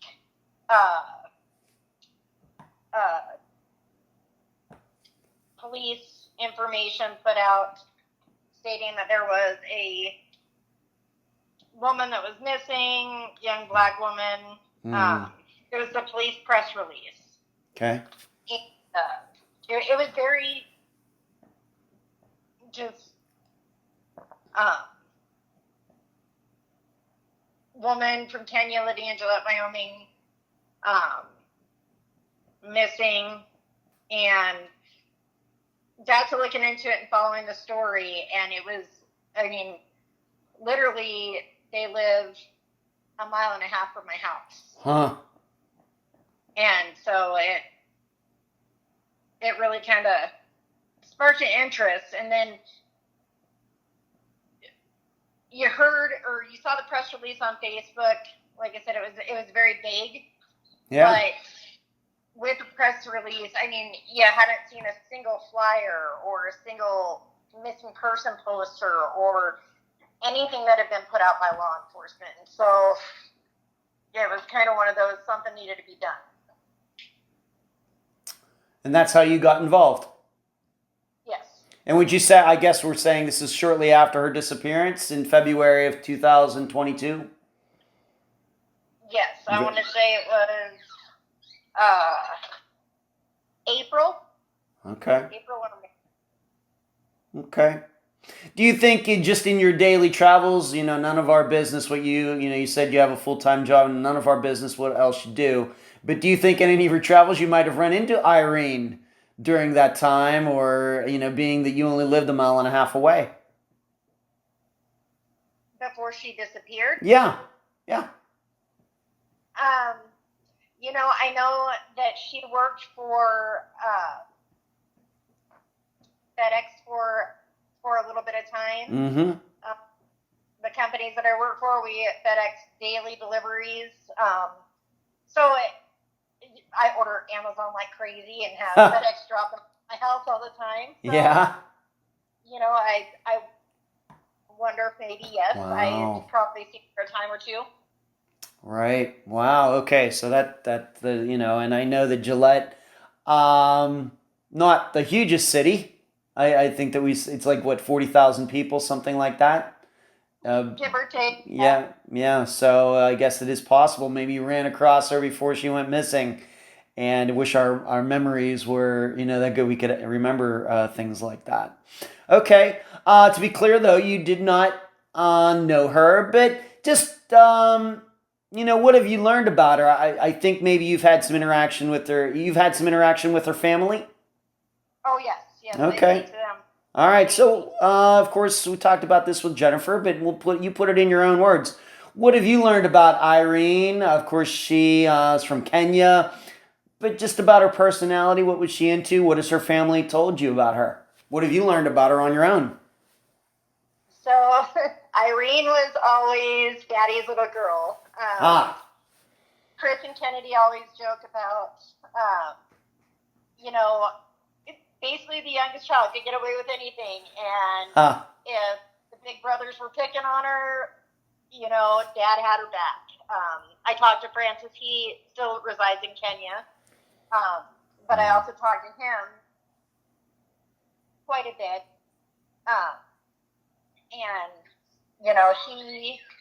Sorry about that. He speaks the world of Irene. She's Daddy's little girl. Like I said, she was spunky. She was fun. She always had a smile on her face. If there was somebody in need for anything and there was anything she could do to help, she would be the first to jump in and help anybody, wherever she could. Mm-hmm. She volunteered at the Boys and Girls Club here for a while. I do know that. The kids loved her. She brought happiness wherever she went. Mm-hmm. Yeah, and being that you were, and we're going to get into your participation in the Never Seen Again series on Paramount Plus a little bit later. But, in that I saw her, she looks like she liked to have a good time. They had video of her dancing around, things like that. Yes. Yep, Joyce and Chris and Kennedy and Lucinda, which are her brothers and sister-in-laws, mm-hmm. They would tell you that if there was an opportunity to dance, or if they were somewhere and music was playing, Irene was dancing. Okay. All right. Interesting. Okay. Thank you for that. Of course, we just talked about her work at the time of her disappearance. What was her job? You said she worked at FedEx for a while. What else was that what she was doing, or maybe she was involved in home care or something like that? Yep, she was involved in home health care. I don't remember the exact name of the company, mm-hmm. But she did home health care for people. She had actually come to America to pursue a dream of being a nurse to help other people. All right, so that was her motivation. Yeah. And she already, and to understand this, when she moved to the United States, she didn't move to, we get into how she ended up in Wyoming, but she first went to Idaho. Correct? Yes. Okay. Yep, she went to Idaho where her brothers lived. She lived with one brother and then moved in with the other a short time later. Mm-hmm. So she didn't just come to America and land in Wyoming. She had gone to where her brothers were living, and they both had jobs down there, mm-hmm. Had gone to school. So she moved basically following their path. She was going into the medical field as they have. Okay. Very good. All right. So coming from Kenya, going to Idaho, that's quite a bit. I'm guessing that would be quite a bit of culture shock. I mean, I would think so. I've never been out of the country, but I would think that it would be quite a bit of a culture shock. Right. I mean, of course, Kenya, what I think is a very hot, warm country, and then going to Idaho, where I think snow and cold and mountains and everything. So that's interesting how her family ended up there, and then she ended up there. All right, so she moved to the United States, and so we want to make something clear. We're going to talk about Nathan next. This was not one of those situations, you can expound on this, please, Stacy, that they met like on the internet, and then she moved to the United States for her. In fact, she was in the United States first before she met him, right? Yes, she was. Okay, very good. All right, let's move on. So we know how she got to the United States. We seem to be doing very well here. And what year did she move here? I believe she moved to the U.S. in 2019. Okay, so she was there. Wasn't like she moved here and then right away went missing. She was here for at least a few years, like about 3 years. Okay. Let's just in general, I want your impressions just in general facts about Nathan Heyman. Of course, he's a big part of this disappearance, the discussion and everything else. But what have you learned, like the general facts about him, his history before he ever met Irene? So, the things I learned about him, he did have somewhat of a troubled life. His mother was murdered when he was 19 by her husband. He had 2 brothers, one of them that passed away in a drowning accident. He had a history of jumping around. I mean, from one end of the world to the next. He was in California, and then in North Carolina, and then in Idaho. People that we've talked to along the way throughout our investigations, he had a very odd history. The way he acted towards women was something very uncomfortable towards women. Okay. Several of them have made complaints about him in workplaces. He all around was not a good dude. He was not a nice human being. Okay. Have you ever been able to put your finger on why he moved around so much? Of course, he was in Idaho, ended up in Wyoming, but I think he's from California. I even think that wasn't he on the East Coast, like Virginia or somewhere for a while? Have you been able to figure out why he moved around so much? No idea whatsoever. He wasn't in Virginia. He was in North Carolina. North Carolina, okay.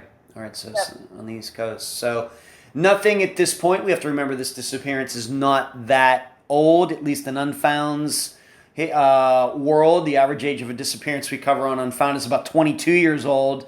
This disappearance is only a year and a half old, and we're doing this part of the interview with Stacy on October 19th, so it's about a year and a half.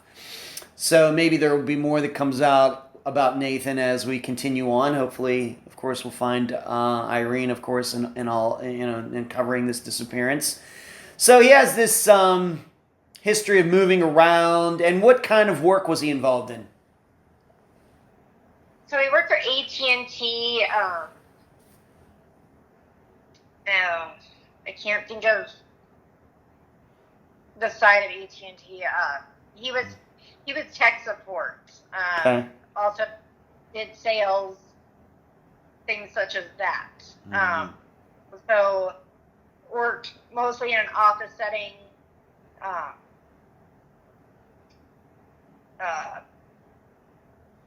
Sales and tech support. Worked a lot from home? Yes. Well, when he moved to Wyoming, he did. In Idaho, he actually worked in an office setting. Oh, he did? Yes. Okay. What about any prior serious relationships? Ever married? Any kids? No marriages, no kids. He did have a prior relationship. A girl that he was in high school, who he was madly in love with, pretty much obsessed with.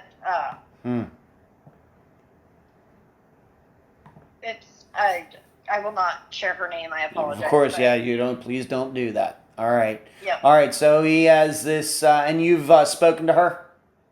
Yes. Okay, and maybe we'll get into that a little bit later. So that's some of the background of Nathan Heyman. And now we'll get into how exactly did Irene and Nathan meet? We're reminding everybody that Irene actually was in the United States first before the two met. How did they meet? So Nathan in his job at,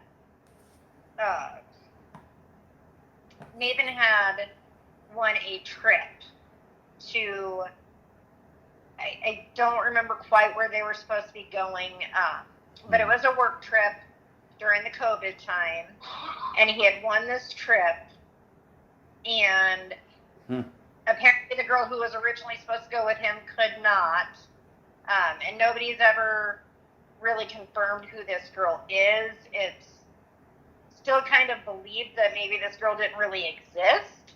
Huh. But Okay.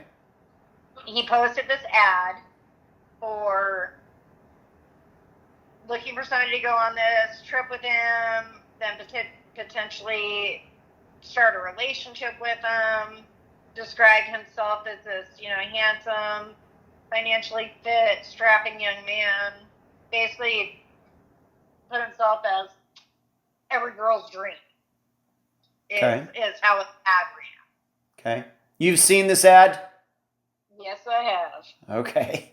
All right. And maybe before this episode comes out, maybe you could send me a screenshot of it or something if I would be allowed to share it with the audience before this episode comes out. I'm planning for this to come out on October 27th. So I've not seen it. I've heard about this message, but if you could, I would certainly like to show it to the listeners. So this is how he did this. Little surprised about this, what you know about Irene, talking to her family. Are you surprised that she answered something like that? Because, of course, you and I know as American citizens living in here since, I guess, when we're born, we know how Craigslist, sometimes can be a shady place.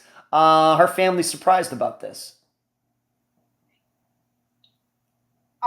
Was her family? Yeah, when they found out how the two met, a little surprised because Irene doesn't sound like the type of young woman who would be meeting guys on Craigslist. Yes, I think they were all pretty surprised by it. Mm-hmm.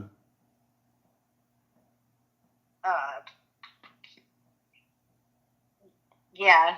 Okay. Did the two of them ever go on this trip? They did not. So that was during the COVID time. Oh, okay. Right. And I believe the trip got canceled. Mm-hmm. And when the trip got canceled, of course, that they didn't go. Sorry. They just didn't go. I have to ask you, Stacy, being that you've been working on this for quite a while, like you said, of April of 2022, is there even proof that this trip even existed? Yes, we have confirmed that the trip did exist. Okay. Okay. Where were they supposed to be going? Flying somewhere, going to Las Vegas or Hawaii, or what was it supposed to be? Do you know? I cannot tell you off the top of my head. I believe it would have been like I believe it was Hawaii or Florida or something along those lines. Okay. That's pretty nice. He must have done something good at his job. Okay. All right, so that's how they met, but I guess when the trip fell through, Irene decided she wanted to stick around with him? I'm guessing so. I believe that he made himself out to, like I said, the ad that he put made him out to sound like this saint that every girl would want to meet or want to be with. I think the one thing I've learned about Irene is, because one of the things that people talk about is how she was just such a tiny, beautiful young thing. Yeah. And he's a very large man. He is rotund. You're right.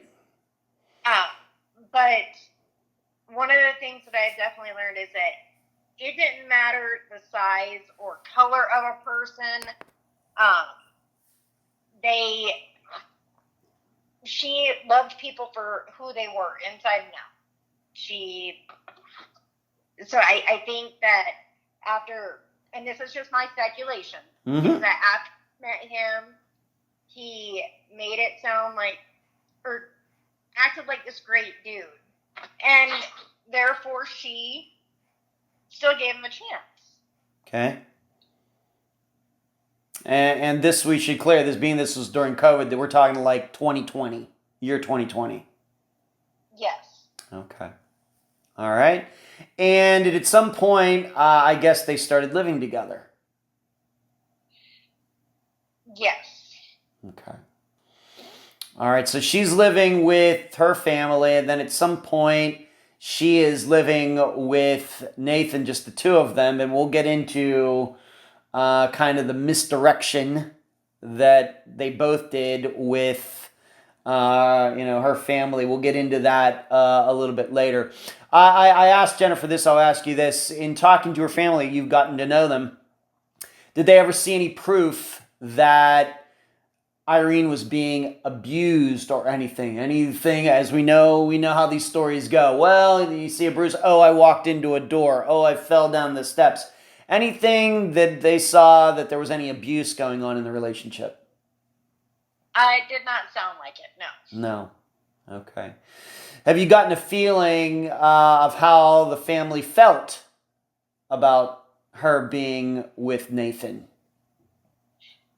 Yeah, so they never really cared for Nathan. They just, like Chris and Kennedy both said, there was just always, they just had an off feeling about him. Mm-hmm. They couldn't quite put their finger on it. He didn't sit well with them. Okay. Have they ever told you, did they ever say anything to Irene about him? Like, you know what, we're getting a bad feeling. Did they ever try to talk her out of, being with him? Anything like that they've ever told you? I believe that they expressed their concerns that they didn't care for him. Mm-hmm. But, Irene was also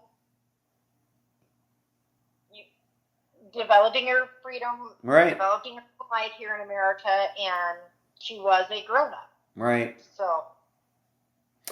Should ask you also this. Of course, she got here in 2019. By the time that before she disappeared, had she become an American citizen, or was she working toward that? Do you know the status of that? I don't know the status of that. Okay. That is something Okay. I've never really asked. Okay. That's fine. All right, so that so we don't know about that. All right, so family really didn't notice any abuse issues, at least physical abuse, anything like that. I do want to ask you about this, though. This credit card story. Nathan alleged that Irene had used his card to buy a plane ticket. What do you know about this story? When did it happen? And is this something that was known before she went missing, or was this not known until after? What do you know about that particular story?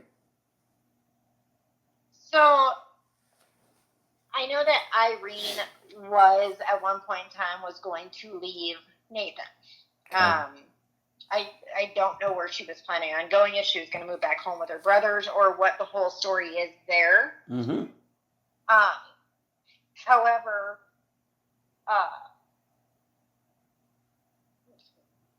she had gone to work one day, gets home from work, police were there. They tell her that she was being charged with some kind of crime, theft or whatever. There had been a very large purchase on one of Heyman's credit cards for a plane ticket to back to Kenya. So, of course, it would look like Irene is the one who did that. Right, of course. Then, it was going to press charges, but then, Nathan, being the stand-up guy that he is, says, oh, no, I don't want to press charges. We'll work this out. So no charges were ever pressed. But it was also, I know that they had looked at, they had looked at him, and if I'm correct, the charges were actually made from Nathan's phone. And don't quote me on that because I could be wrong. Okay. I'll look up the police report. Okay. All right, so what you're saying is there might have been proof that he kind of set Irene up. Yes. There could be. Maybe a possibility that he's the one that made those charges and then claimed that Irene did it. Yes. Okay. It was kind of my take on the whole situation after reading the report and everything. It was one of those, I'm going to get you in trouble, but then I'm going to save you type of deal. Mm-hmm. So he could be the knight in shining armor, and then it would be, oh, he didn't let me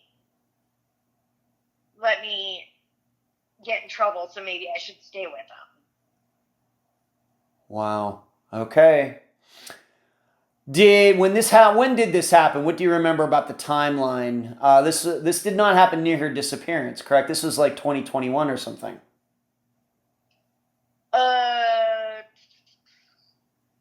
Yes. Yep, 2021, prior to their moving to Wyoming. Okay, very good. At the time when this happened, did Irene ever, what you know about this, did Irene ever tell any of her family about this? I do not believe so, no. All right, so she gets in trouble for this, but there's no record of her ever saying anything to anybody for, this is just an example, Stacy, of, you know what, I didn't do that. Whether it was a coworker, some friend, her family, this conversation, this topic didn't come up to the point where she's saying, I did not do this, I did not use Nathan's card. Did that ever come out of her mouth? Yes, it did. Okay. I do know that when, and I can't remember exactly who she told, but I do know that at some point she had been asked and she had said absolutely not. Okay. All right. So she denied this. And still, though, she and Nathan remained a couple. Yes. Okay. All right. And that happened in 2021. And we'll get into where they really were. We know that they were in Idaho. They ended up in Wyoming, but of course her family was under some different idea about where they were in the status of the relationship, and we'll get into that a little bit later. How did her family think, things were going? Of course, she moves one way or the other. She moves out of Idaho. What, being that you've gotten to know her family, what was her family thinking about her moving out of Idaho? Any concerns about her going into the beginning of the year 2022? So they didn't know that she had gone to, they didn't know that she had come to Wyoming. And they actually didn't know that she had moved with Heyman. I know. Right. We'll get into that a little bit later, how they all found out. But I'm just saying, just in general, no matter where she was, any concerns about her in early 2022? Did she say anything to them or anything that made them think, she's in bad shape, maybe she needs to come back to Idaho no matter where she is? Any concerns about her? Nervous about her? Did she show any depression or anything? Not that I'm aware of. Okay. All right. So we get into 2022. And in your work, Stacy, you've spoken to the family. Ever spoken to anybody who knew Irene but is not in the family? For example, any neighbors, any friends, any coworkers, anybody like that? I've talked to old coworkers, some of her friends. Spoken to neighbors. They described Irene as shy and quiet, but very happy and friendly. They describe her as an introvert. Kept to herself quite a bit, but if they saw her, she would always say hi. Once again, the comment, she always brought sunshine with her wherever she went. Mm-hmm. Okay. All right. So I guess no concerns from any of them either then.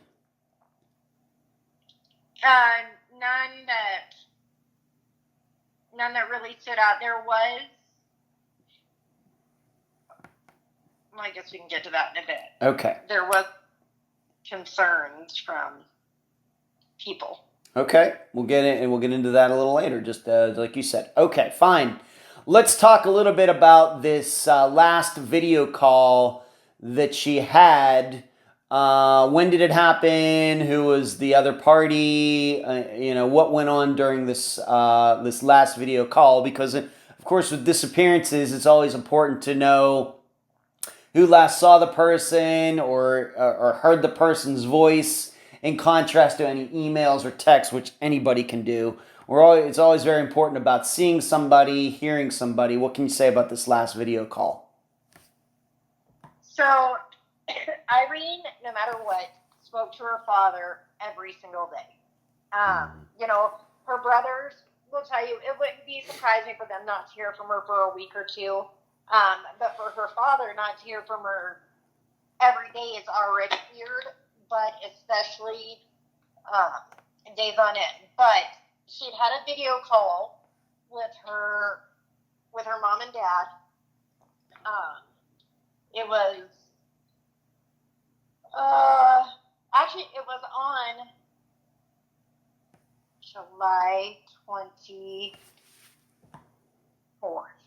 You mean February 24th?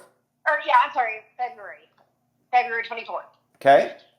She was on the video call with her parents. Now, Frances described that she looked very tired. Didn't seem quite like herself. He did say she seemed very off. He kept asking her if she was doing okay, if she was sleeping enough. He said her hair was really frazzled, and normally her hair looked really nice, which he said he was concerned, asked her how she was doing, and she kept saying, I'm doing fine, I'm just tired, just working a lot, just tired. Okay. All right, and that was the last time anybody saw her, spoke to her, that we trust.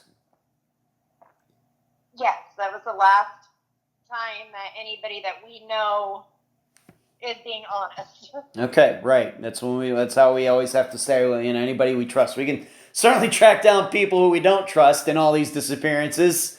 We're not sure to whether to believe their stories or not, but that's why we say that. But as far as we trust, and of course there's reason not to believe Nathan and his stories regarding her disappearance. So the last person was, did you say her father who was on this call with her? Yep, her father and her mother. And her mother, and they're in Kenya. And they're in Kenya. Yes, sir. Okay. All right, your understanding. So let's now get to the disappearance. Now that we've talked quite a bit about Irene, let's just go right to the disappearance itself. When did somebody realize that something wasn't right, what we might call red flag, that something was wrong? Was it, was it a coworker? Was it a family member? Who was it that started thinking, something's not right here? So right away, after that February 26th phone call, Irene's boss at FedEx got a text message saying that she quit, which was really weird because she was the type that if she was going to be late or whatever, she always called. Mm-hmm. However, she got a text saying that she quit, which for one was really weird. But Frances had been trying to get a hold of her. She wasn't answering calls. She wasn't answering the voice messages or the video calls as she normally did. And so he was texting her. Well, they would get texts back from her, and of course it started with, oh, I dropped my phone in water, so I can't answer, can't video, but I can text. But Irene's native language is Swahili. Mm-hmm. So even when she's speaking with her father and her brothers, the text messages would be a mix of broken English and Swahili. However, the messages that Frances started getting were not consistent with in the Swahili language. Like where we say sentences, like to us would read, the cat jumped over the fence, and in another language could be, the words are different, but it has the same meaning. Yeah. If you understand what I'm saying. Yes. So the Swahili words were not making sense in the English, the broken English and Swahili mix that they were normally getting. So it was like somebody was Googling the Swahili word to add it into the conversation to make it look legit. All right, so that was a big red flag. Yes. Okay. So we have this story. She doesn't show up for work. She allegedly quits. We have these messages going to her family that, although they're coming from her phone, it doesn't sound like Irene, which is, we know this is very common in disappearances. And did anybody at this point think about tracking? Of course, her family didn't know about all of her being with him. We'll get into that in a second. But did anybody talk to Nathan during this time to try to track Irene down? So after the messages, they started going from the Swahili broken English fix to straight English. Frances began to get very worried, especially not actually hearing her voice, seeing her on a video call or anything. So he reached out to Chris and Kennedy and said, hey, have you talked to your sister? They said, no, we haven't. They began trying to get a hold of her, could not. Joyce, which is Chris's wife, called Nathan. Nathan says, nope, I haven't seen her. She left one night, came home, said she didn't want to be with me anymore, packed all of her stuff into 2 garbage bags, jumped in a dark SUV, and left. So Joyce asked, well, do you know who she went with or where she was going? And he said, nope, I have no idea, and haven't heard from her since. Is this the point at which people started finding out that she was not where she said she was, but instead was in Gillette, Wyoming? Yes. Okay. How did everybody react to that, being that you've gotten to know the family? I'm sure you've talked about this particular topic. This is when they found out that not only was she not where she said she was, but actually she and Nathan were still together. How did her family react to all that? They were very shocked. They were very surprised. For one, Irene hated the cold. That was part of the reason why she said she was leaving Idaho to go to a warmer climate, and then to end up, because Wyoming, it's cold here 10 months out of the year. Mm-hmm. So they were very shocked, very kind of taken off guard by it, but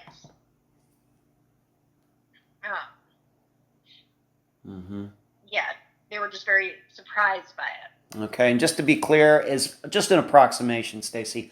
How long had she been telling this lie about where she was and where she wasn't? Approximately. A year, 6 months, just a couple months? How long? Yes, about a year. Wow. Okay. All right, so I guess what we're saying is her family, whether in Kenya or in Idaho, never went to see her somewhere. And did any of them see her during that year? Was it to the point where, she went to see them in Idaho and actually was continuing to tell the lie that she was actually in Arizona or Texas, wherever she said she was, when she was in Wyoming? She had gone home on Thanksgiving to see them. Mm-hmm. I don't quite remember if it was at Thanksgiving when they found out she was in Idaho or in Wyoming, or if it was after the disappearance. I believe it was after the disappearance. Okay, so what we're saying here is she's going to see her family. She saw her family in Idaho one way or the other, and she's never very explicit on where she's living. Yes. Okay. And then, of course, we have Nathan after she goes missing. He's there in Gillette, and he's just saying, yeah, she packed up and left. I don't know what to tell you. Yeah, the total cliche story. 2 black garbage bags, dark SUV, couldn't get a license plate number. Okay, Nathan. Who finally filed the missing persons report? And maybe I should even ask you, who is responsible for disappearance, the paperwork now there in Wyoming? But who filed the report? Who gave the police all the information and all of that? So Irene's brothers, they together called Gillette PD and said, hey, something's not right. Our sister's living there, but nobody's spoken to her. Told them the story that Nathan gave them about her living in a dark SUV. Our police detectives went to Nathan's home. Of course, he gave them the same stories. Gave the police the same story, that she packed up her stuff in 2 garbage bags and away she went. Okay. And what have you learned about that first investigation, when the police finally do fill out the paperwork? Talking to Nathan, were they granted permission to check out the inside of wherever they were living, whether it was a home or an apartment or whatever? What kind of stuff did the police do? So after they went to the house, Chris and Kennedy actually came to Gillette, Wyoming from Idaho to file an official missing persons report. And that would have been in July. Wow, that long. So they came here, they filed a missing persons report. I do know in the beginning, the police, it was a missing persons case. However, in missing persons, they check their financials and all that type of stuff. Sure. And it was that Nathan Heyman was actually the one using Irene's debit card, credit cards, transferring all the money from Irene's bank account to his own. Mm-hmm. And so then it became a financial crimes. They did execute a search warrant where they were able to go in and get kind of like any electronic type of stuff, where they were able to get Irene's computer, as well as they found her cell phone there. The cell phone that she was texting from after she went missing. Mm-hmm. All right, so she goes missing, and she took this bag of clothes, allegedly, and she didn't take her phone either. Or her debit cards, or her credit cards. Okay, wow. There was also a story I should have asked you about, that when did everybody who cares about Irene find out that Nathan had, I'll use the word forced, her to sell her car? When did this all come out? What can you say about that? So we actually learned about that. And actually, I stand corrected. It was March. It was March when Chris and Kennedy came up to file the missing person report. I apologize. Okay. Because it was, as a matter of fact, July 4th, when it was brought to my attention about the car sales. So a local car dealership here, one of those hometown dealership, just happens to be a high school friend of mine who owns it. He had reached out to me and said, hey, I have some interesting information that you might want to know for your case. And so I gave him a call, and he shared with me that on January 15th, they had gone into, they being Irene and Nathan, had gone into his car dealership and were wanting to sell her vehicle. She had an Acura TL that Dusty owns, Gillette Auto Group. Said that, now Dusty shared with me, it was a very, very forced sale, as he described it. He said, it was a very good run little car. There was no problems with it, very clean. So he had asked Irene, are you wanting to sell your car or are you wanting to trade it? Because, at first he was thinking that maybe being in Wyoming, an Acura TL is kind of rough on these roads. So thought maybe they'd be looking for a 4-wheel drive. So he asked her if she was trying to sell the car or if she wanted to trade, was going to take her out to show her some of the other vehicles that he had on his lot. And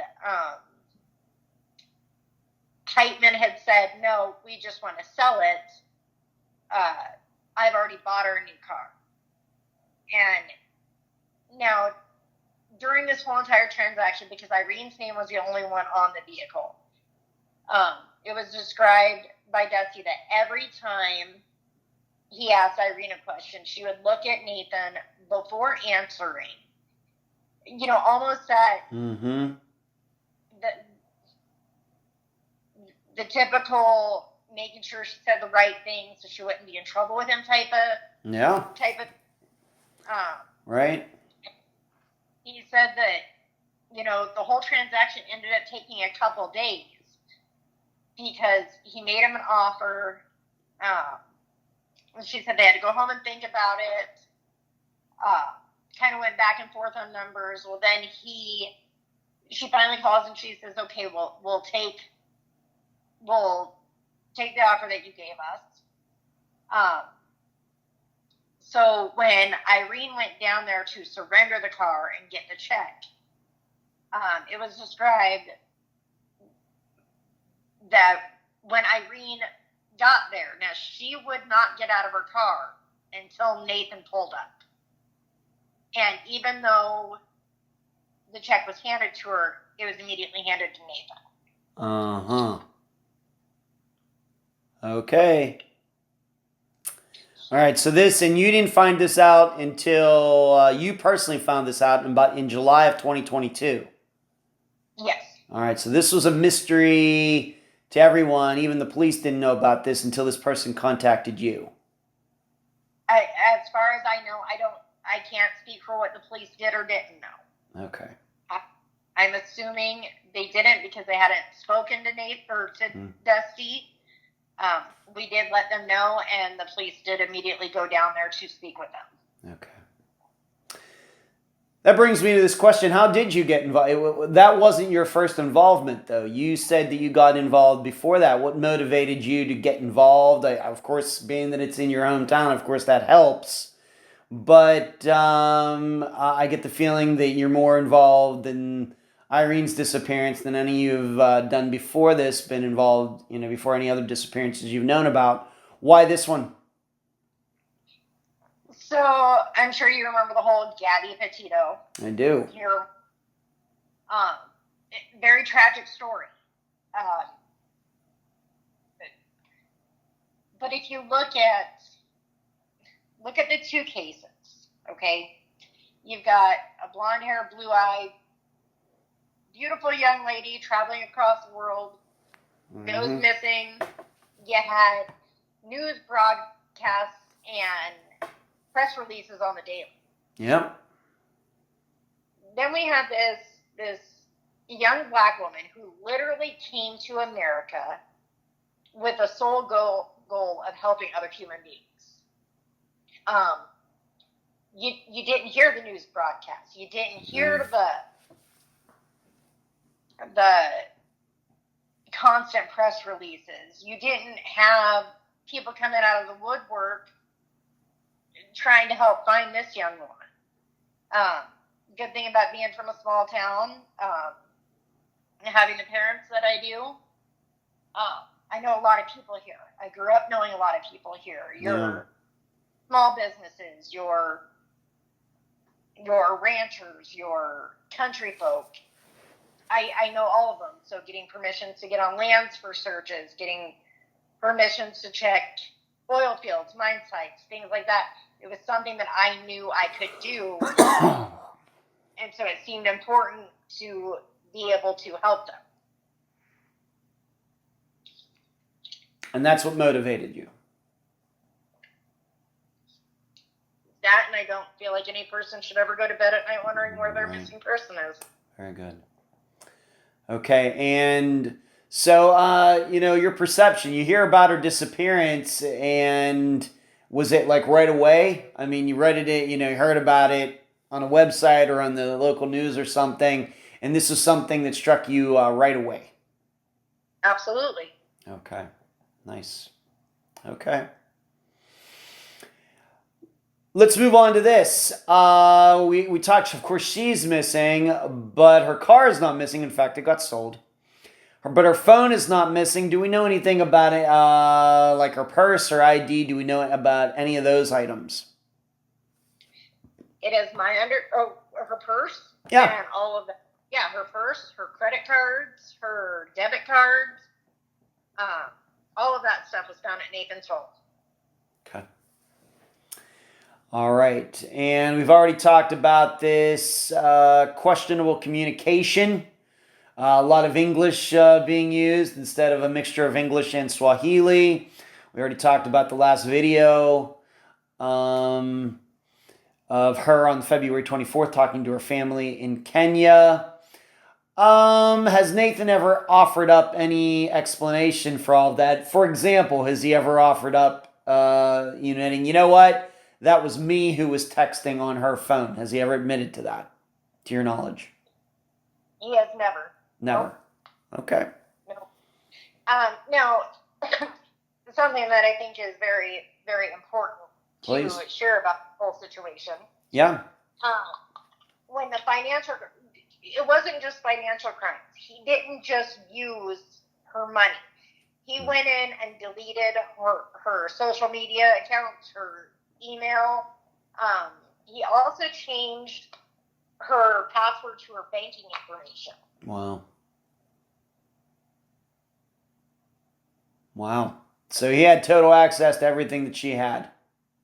Yep. And so when he did all this, his claim on why he did this was so that she would have to contact him, because she supposedly left him. Mm-hmm. She would have to contact him if she needed money. But the big red flag there that struck all of us right away is if a person leaves their spouse and that spouse wants them to come back, you're not going to drain their bank accounts and spend all the money and then hope that they're going to come back and stay, because at that point they're going to hate you. Yeah, not to mention he's in that apartment or wherever they're living. He's seeing that her cards are there. So how is she going to, access any of her bank accounts if her cards are still at the house? Right. All right, so she's missing, but pretty much all of her important stuff was left behind. Yes. Okay. At any time, once it was discovered she disappeared from Gillette, Wyoming, and anywhere else, has Nathan ever offered up any explanation as to why she and he were in Wyoming and not Arizona, wherever else she might have said that they were? Nobody has ever gotten an explanation on why they moved to Wyoming, which at this point he was working from home. Mm-hmm. So the Wyoming really makes no sense if she hated the cold, because she could have had a job anywhere. And, even her brothers have shared the medical schooling in Idaho tops Wyoming's medical school if you look at statistics. Okay. So it wouldn't be moving here to better her career. And he was literally working from home. He could have worked from anywhere. Okay. But he's never offered up an explanation. We can talk, all we want about how her family thought that she and Nathan had broken up, but it's more concerning that she's not where she said she was, and she had been doing this for a while, but there's really to this day, there's no insight into why they picked Gillette, Wyoming, in contrast to any other city or town in the United States. No, there's not. For example, does Nathan have any family that lives there, for example? Absolutely none. All right. So all his family is in Arriva, California. Okay. And he is estranged from them. Okay. His family wants nothing to do with him. Okay. Let's move on to this. So we have to remind everybody. So the perception is not only that, of course, she moved away, that she went to was it Arizona? Just so we can get this on the record. Where did her family think she was? Arizona. Arizona. Okay. But the family also thought that she and Nathan broke up. I believe so, yes. Okay. I know that her father, I believe that her father knew they were together because she FaceTimed him. Mm-hmm. And Nathan was home and she FaceTimed him. Right. Being that we know about these text messages that were in mostly English, if not all English, and we're not inclined to believe that it was Irene that was sending them. But do we have any actual phone records? Was there anybody else that messages coming from Irene's phone or any calls from Irene's phone that or pings or do we have any, more specific records than that? We do not. Okay. Oh, we do know that the only calls coming from her phone, or only text from her phone, was to her family. There was Mm-hmm. none to, like, her friends would try to text her because nobody was hearing from her. Nobody was getting a response other than her family.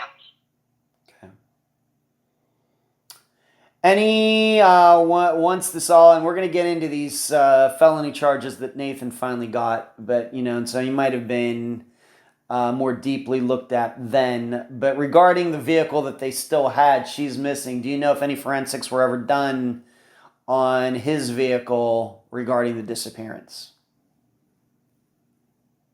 I believe they were in October. Wow. Executed a search warrant on his home, his vehicle. And I know that Nathan was not at his home during this search. They had Gillette Police, they had cadaver dogs, they had FBI, and we were allowed to be outside the search perimeters. I mean, they shut down the whole entire street. Wow. Yeah, they literally blocked everything off. Mm-hmm. And at the end of that search, they were taking out boxes upon boxes. Okay. What kind of place did Nathan and Irene live in Gillette? So it's a double-wide modular home. Okay. Over in, just a little neighborhood here in Gillette. Mm-hmm. Around that time of Irene's disappearance, did the neighbors hear or see anything that was unusual? So right after Irene disappeared, a neighbor reported seeing a barrel burning in the backyard. Due to the location, the close proximity of all the houses, it was very odd because, we do live in Wyoming. It is a way that people burn trash and stuff, but that's more of a country thing. So if you'll see it in the country quite often. That's how they get rid of their trash. Instead of paying for trash pickup, they burn it. However, this was in a backyard. Very, very cold out at this point in time. So it would be really weird for somebody just to be hanging out in their backyard, burning stuff. Do you know how long this burning went on? Were the neighbors nosy enough to notice exactly what was being burned? Was it papers? Was it clothing? Was it bedding? Was it carpets? Was it plastic? Do we know? We do not know. Due to the fencing around his house, they were not able to see what was burning. I know that the neighbor kind of peeked through the fence, and all she could see was a 55-gallon barrel drum. And I know it seems odd that it's a specific size. However, when you're in Wyoming, we have barrels everywhere, so it was kind of easy to pinpoint. Me and a lady that I work with, or not work with, I mean in the volunteer side, Jen, actually. Okay. We Yes. went on and checked with some companies here and actually found that he had gotten the barrel at a local company, which I'm not going to say their name. Okay. But he verified and actually took Jen and I and showed us the exact barrel that Heyman had picked up. This is a barrel that can be carried by one person if it's empty, or what? Yep. I mean, if it's empty, I weigh 110 pounds and I can pick it up and carry it. You myself. could. Okay, is it made out of plastic or metal? No. I'll ask you again. Plastic or metal? Metal. Metal. All right, thank you. Okay, so it's made out of metal, but you, even as, like you said, a 110-pound woman, you could carry by yourself. It was empty. Yes. Okay. All right, so somehow that barrel could fit in his vehicle. He takes it home and then burns stuff in it. Has this barrel ever been located? It has not. And so the barrel is missing. Our search is on. Okay. What about Nathan's movements for February 25th, 26th, 27th in that area? Has it ever been, did he miss it? Has it ever been determined for, this is just an example. I know he works from home, but has it ever been determined that he missed any days of work? Did the neighbors say, you know what, he seemed to be out of town, we didn't see his car, anything like that for that late February of 2022? So the one thing that we have learned is that at some point, within the days following the last phone call with Irene, Nathan went over to Sheridan, Wyoming. The police may know why, we do not. There's information that we're not privy to. However, he did go over to Sheridan, Wyoming. It is also known that he spent a bit of time down at a place called Burlington Lake. It's not a lake, it's just the name of it. Okay. Kind of like one of those places where you can go and sit and think. Okay. Being that most of the listeners are probably not familiar with this area of Wyoming, how far is Sheridan and this other place from Gillette? So Sheridan is about 101 miles from us, I believe. Wow. Okay. Burlington Lake would be half a mile from his home. And like I said, it's not really a lake. It's like a park with a pond almost. Okay. Only it's not a pond. Okay. Can you say how they figured out that he had gone to Sheridan 100 miles away? That sounds like a long drive, but can you say how they found that out? I am not certain how they found it out. I'm assuming, and this is just assuming, that it was based off of phone pings. Okay. Do you know, or maybe you've even been involved in any searches done in the Sheridan area? So we haven't fully searched the Sheridan area. However,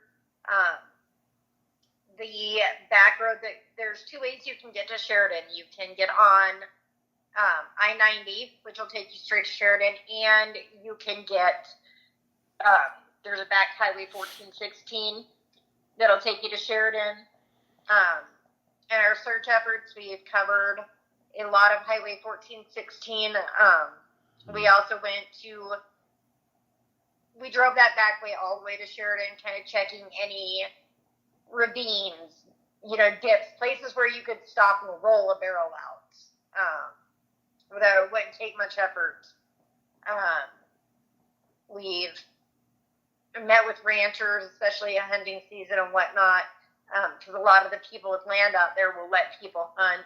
Yeah. We took flyers, distributed them out as we went along to kind of make sure everybody from here to there had information and what we were looking for. We did have a call. A lady had found a barrel about 15 miles outside of Sheridan. We got the call. Me and one of the women on our search team, actually, after I got off work, we drove up to the Sheridan area, went to the location.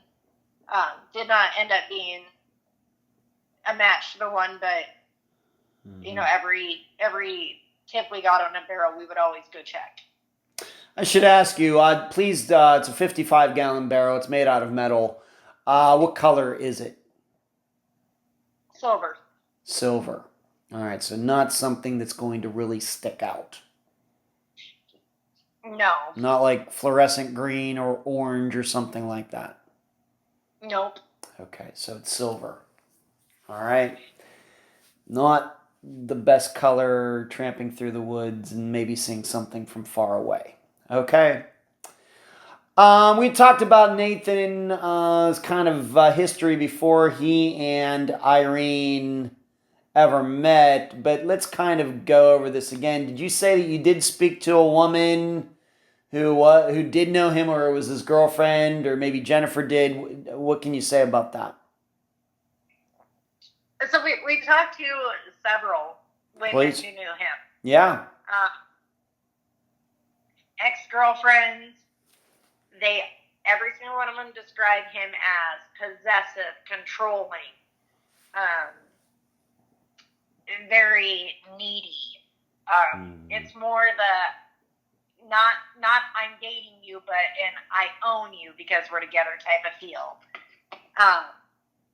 There was another lady who he had a very high interest in, though she did not reciprocate the same feelings. He began to follow her home.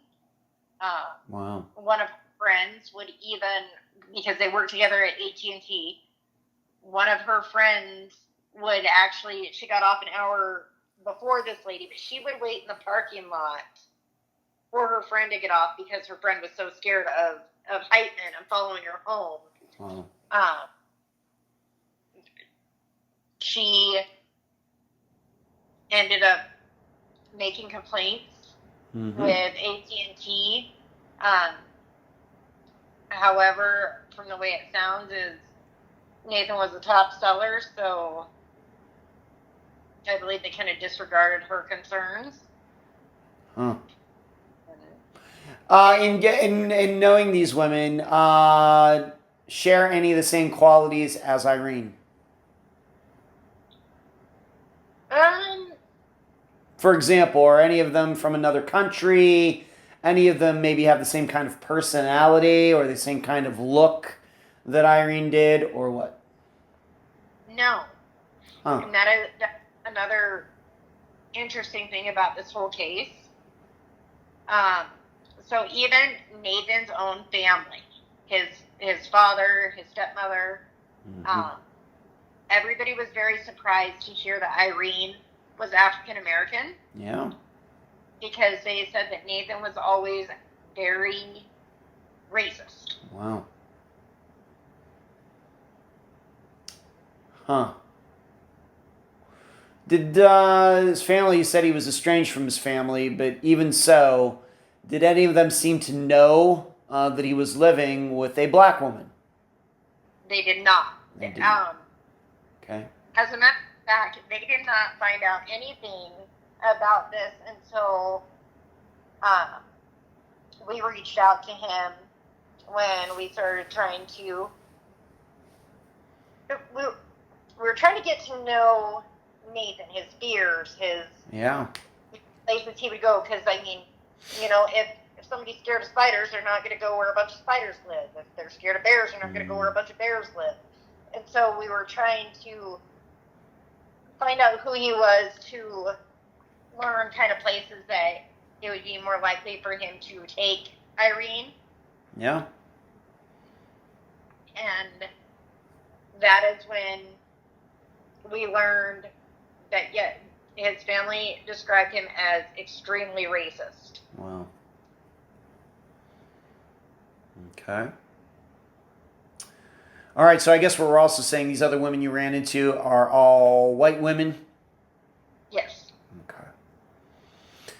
And did he go about meeting them kind of the same way, like over Craigslist or something? Any idea how they came, if they did? I mean, like you're saying, some of them, I guess, rejected him, but the ones who didn't reject him, how did they meet? Was it over Craigslist as well, or do you even remember? Work. Okay. All right. So, but nothing on the record as far as any criminal charges regarding anything like stalking. I mean, they could say maybe they thought he was following, but anything that is actually on the record criminal charges that you know of? No. None. Okay. Did any of these women, in talking to you, once again, what they said, being that they knew Nathan, of course, I do not know him, you do not know him, or did not know him, any of them ever think he acted violent toward them? Yes. It was described by one of them that she's terrified of him. Mm-hmm. She would describe their sexual encounters as extremely forced. That even when she said no, he said it wasn't her choice.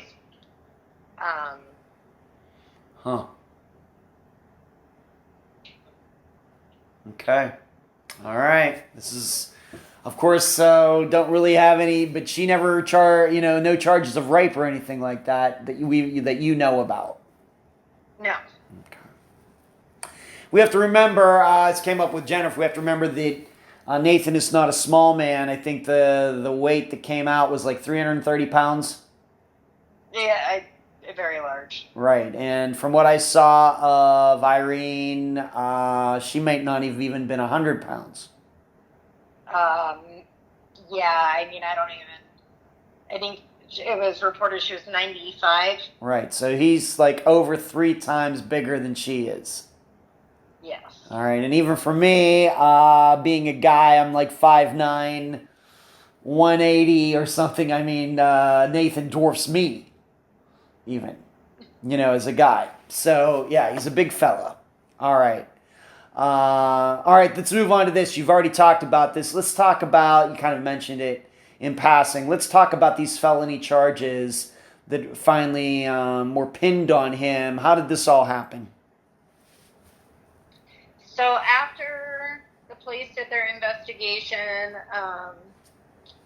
they determined that based on video surveillance from Walmart, other stores, as well as online purchases coming from Nathan's IP address,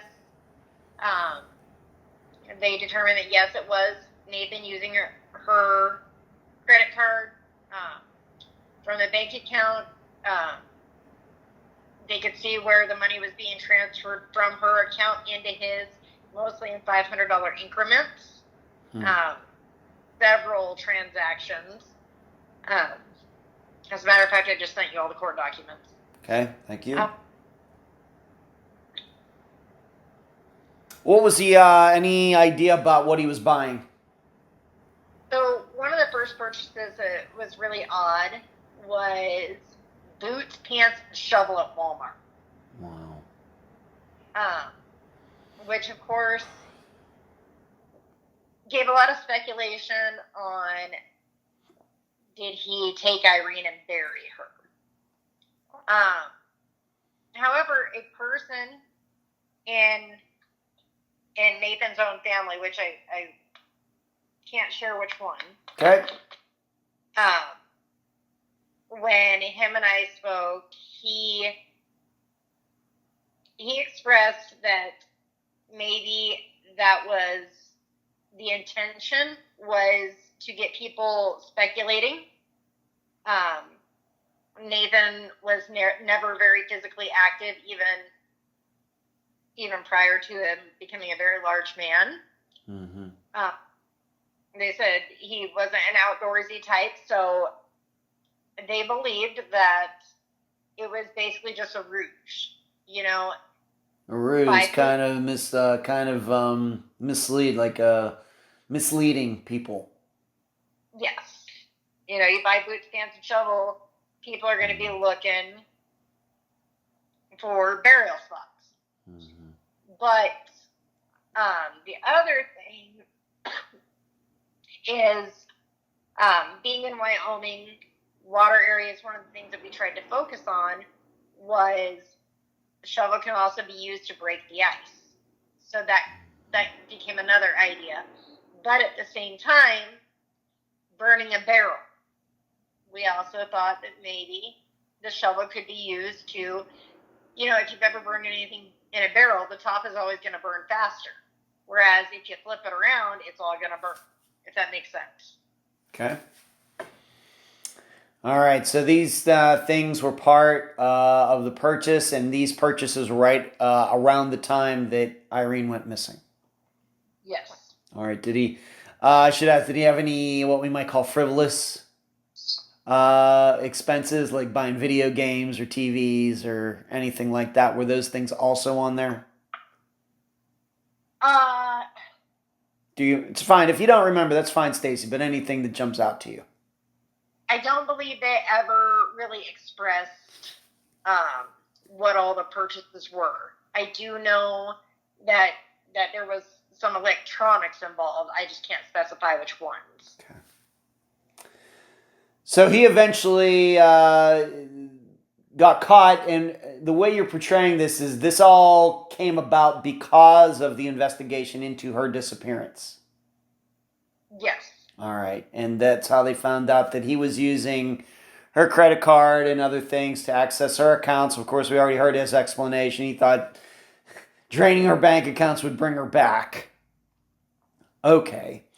And when was he eventually charged, and did he plead guilty, or what happened there? He was arrested May 6th and charged with the financial crimes and intellectual property crimes. Just to be clear, May 6th of 2022. Yes. Okay. All right, and what eventually happened? Did he go to trial? Did he plead not guilty? Did he take a plea? What happened? So at first he pled not guilty. And,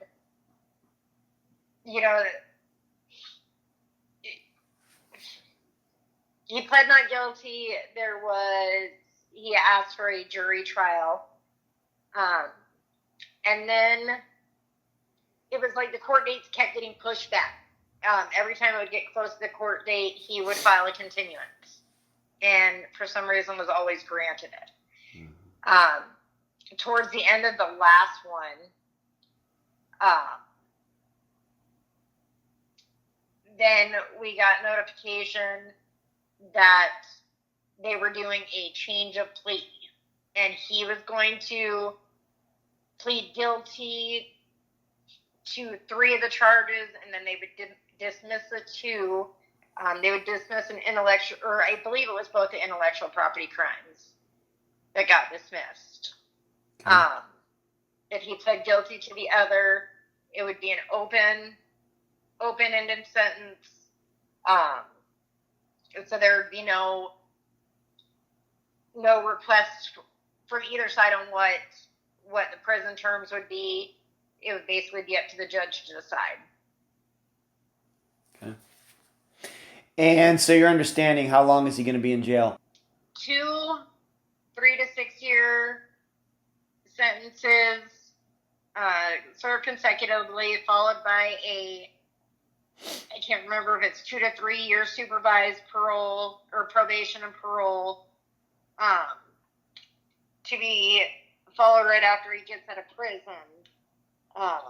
So, I mean, he could be in there anywhere from 3 to 6 years. Mm-hmm. However, he has filed an appeal. Okay. All right. So he's in jail right now, and if things go the way they are, he'll probably be in there until 2025. Yes, give or take. Okay. Have you ever spoken to Nathan yourself, one-on-one? Not directly. So, at one point in time, because I lead the searches, we were actually preparing for a large search that would have been the area behind his home, the fields in the areas back there. I'm not sure if Jen shared this with you. I have a TikTok account. I would post daily updates on Irene's case. Basically, just try to keep a lot of attention on it.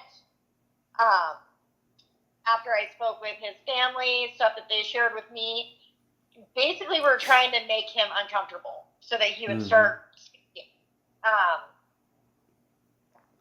The day before our search, which we always announce our searches because we ask for public volunteers, I got a call from my daughter saying I needed to come home from work. There was police at my house.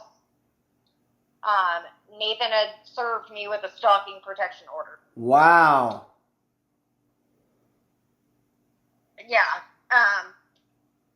We ended up having to go to court.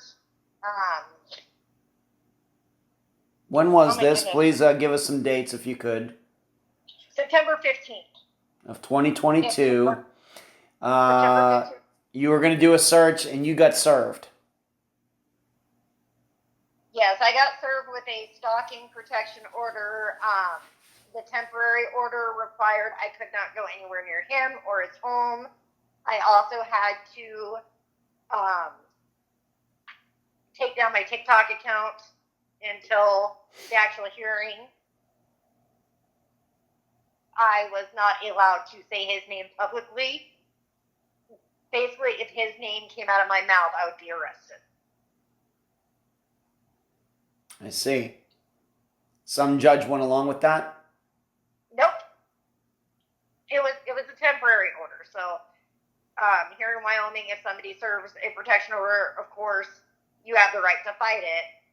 They're normally pretty quick hearings. However, there's a temporary one put in place. I guess what you're going to have to do, Stacy, you're going to have to explain the process for all of us of how that even got started.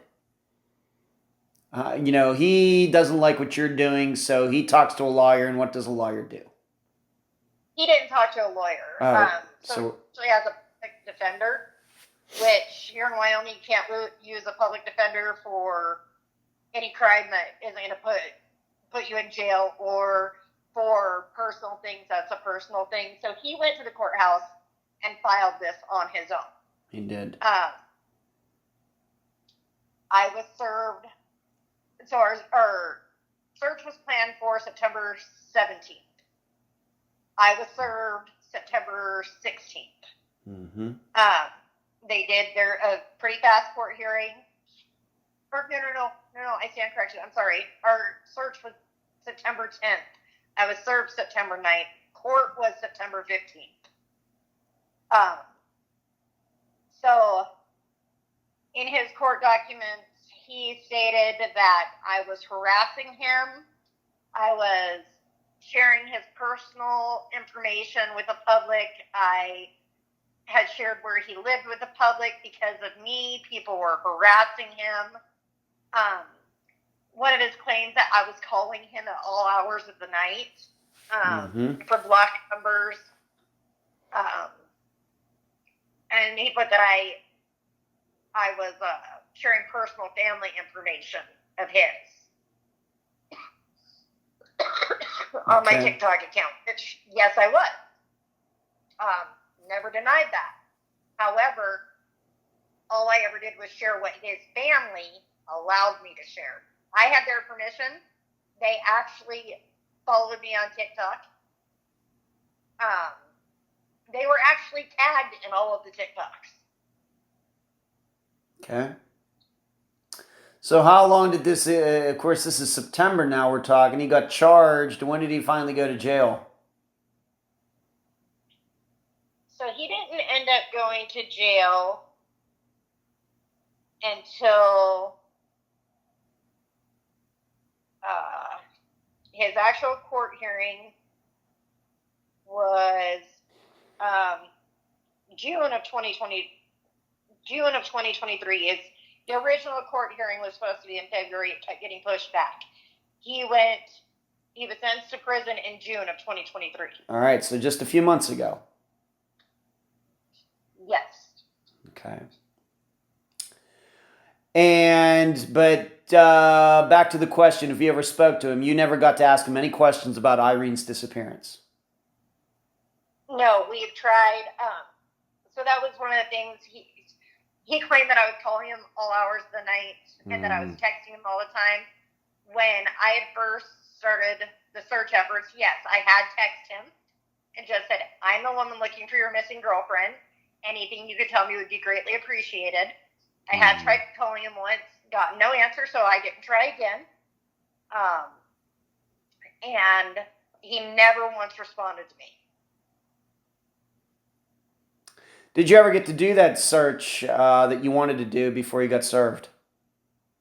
We did end up getting to do it, not at the planned time, because I couldn't be anywhere near the vicinity of his home. So we still did our search. We just selected a different area.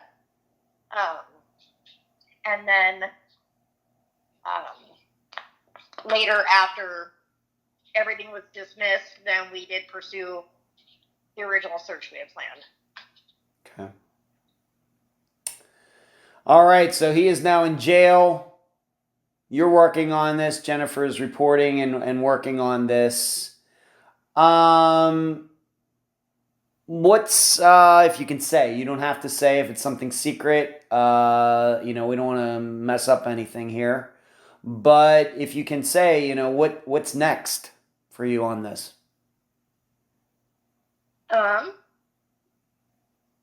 What's next is I know that our Gillette Police Department is continuing their investigation. I do know the FBI is involved. I don't fully know to what extent.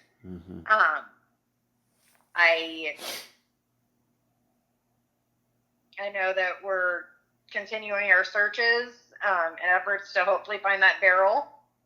And we'll just continue efforts and doing whatever we can to bring answers to Irene's family. Right. And listeners should know there actually are a couple topics that we can't talk about publicly. Remember, in evidence or information that you have that you don't want to talk about because it could kind of mess up some things, right? As far as the investigation goes.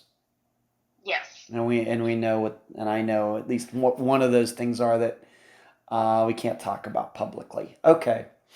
I want to move on to this. Of course, you and Jennifer were both interviewed for the Paramount Plus show. How did that go? What was your experience regarding that? How did that go? It was very promising. I appreciated the people. Anthony Canton is the one who had originally reached out to us. They did the show because they genuinely care about missing people. It wasn't about ratings. It wasn't about numbers. It was a very good experience to see the love and passion they have for bringing missing people home. Okay, did they actually come out to Wyoming and interview you right there, or? They did. So the first day they did, Jen and I, there's also a gentleman named Jake who reports for the news record. We did the one-on-one interviews here in Gillette. Mm-hmm. And then the next day, they actually went on a search with us. It was kind of a smaller search area, but they joined us to see what it is we do. They were champs because it was negative temperatures and snowing, and they stayed out there all day with us. Wow. Okay. How long would you say the production team was out there putting that all together? So they were here in Gillette for 2 days, and they were down in Idaho with Chris Kennedy and Joyce for 2 days. Okay.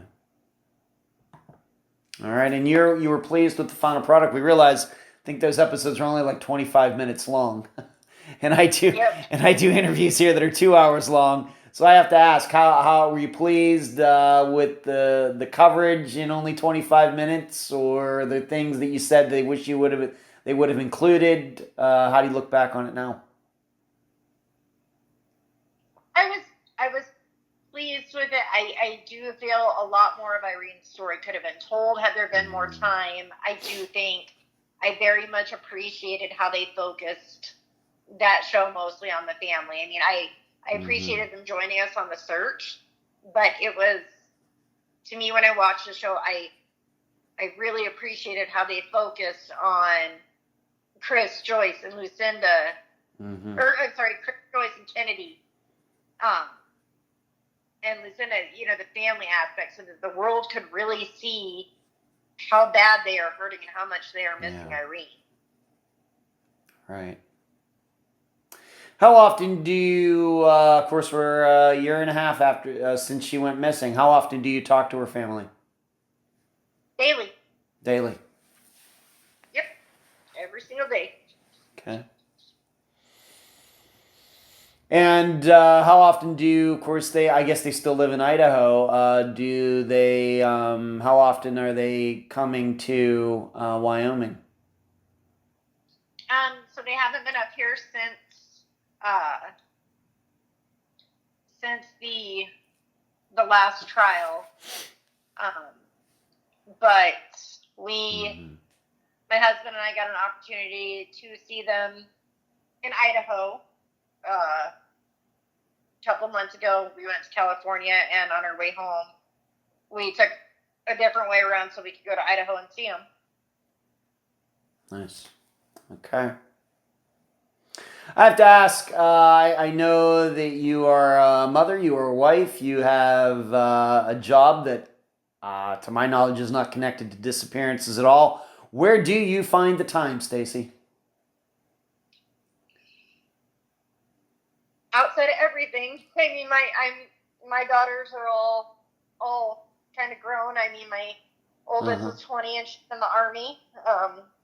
My middle is 19 and she's actually getting ready to move to Bulgaria. And my youngest is 17. My husband supports me 1,000% on devoting our free time, or my free time, art free time, to doing search rescue, missing person. He's even supported me in taking the different classes and getting medically trained for when we're on searches, making sure that we have somebody CPR certified. I guess I just make time. I'm not a good sleeper. Okay. All right. Okay. All right. Thank you. What are some of the things, being that, maybe I should ask you this, how long has the rest of, if you know, how long has the rest of Irene's family been living here in the United States? Do you know? I don't know an exact amount of time. I know it's been several years prior to Irene coming here. How did that, being that they, I'm guessing maybe they're American citizens now, and I welcome them wholeheartedly. How have they felt about, America's criminal justice system and everything regarding their sister's disappearance and the investigation into it? How have they felt about it? Do you have a sense of that? They've had a lot of frustration with it. I know that they have faith. They have faith in our law enforcement, and I know our law enforcement is doing their absolute best. Unfortunately, I know that they've kind of struggled with the communication factor. They've struggled with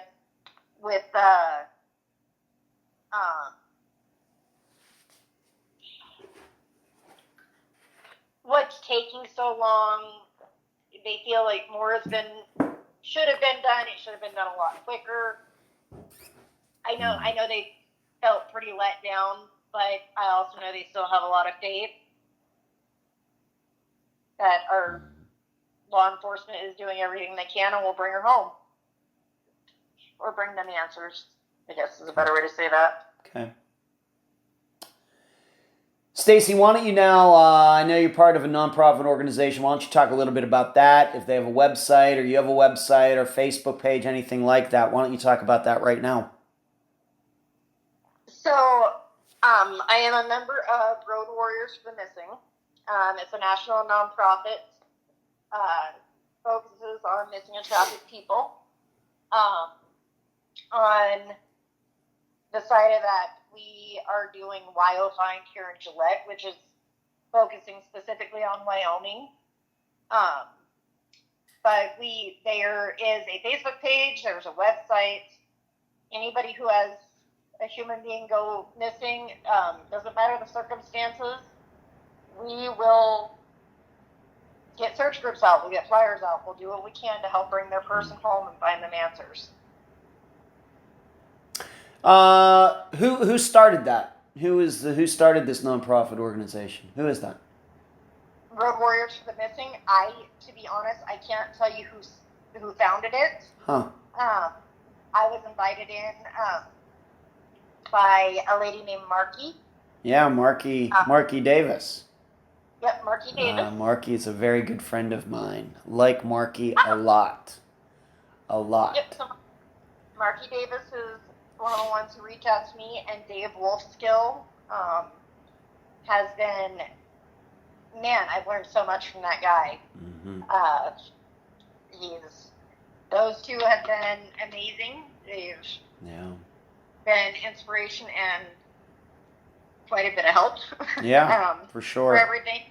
So Marky had started We Help the Missing, which is where I had originally joined. Yeah. They had some situations. Yeah, unfortunately, very sad there. Yep. And over to Road Warriors with Mark. Okay. Yeah, Marky was a guest of Unfound way back at the beginning of 2018. She was my guest for the disappearance of Jeremy Burt. And that's an Idaho disappearance. In fact, the combination with him and Aaron Barnard, 2 weeks in a row, we covered 2 Idaho disappearances, believing that those 2 are connected from Boise, Idaho. And so we go way back to early 2018. So I've known her for almost 6 years now. It's hard to believe. I like her a lot. Stacy, any final words before we complete this interview?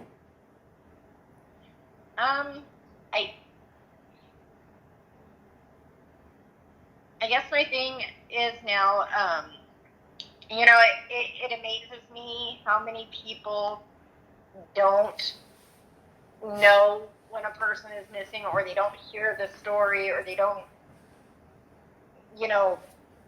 basically know anything about it. So I appreciate these podcasts. I appreciate the news broadcasts. I do believe that there are people who will hear this, who will be like, oh my God, I knew Nathan Heitman. If you know Nathan Heitman, if you knew Irene, if you have anything that you think not anything that you think, sometimes it's the smallest thing that people are like, oh my goodness, that wouldn't be important, could actually be the key factor to bringing a missing person home. Right. And so if you know either of the names, Nathan Heyman or Irene Gakwa, reach out, because any bit of information could help us solve this case. Stacy, I appreciate you being on this episode of Unfound. Well, thank you for having me. And thank you for sharing Irene's story. You're welcome.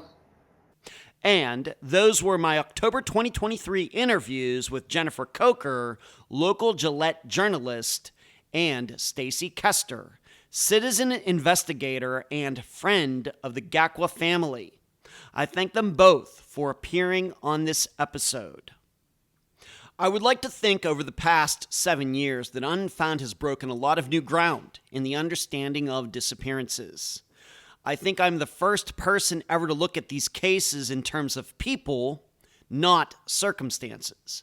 The first to break down the disappearances into categories so they can be better understood, to quickly recognize the qualities of each kind so our thinking can be quicker and guided more efficiently.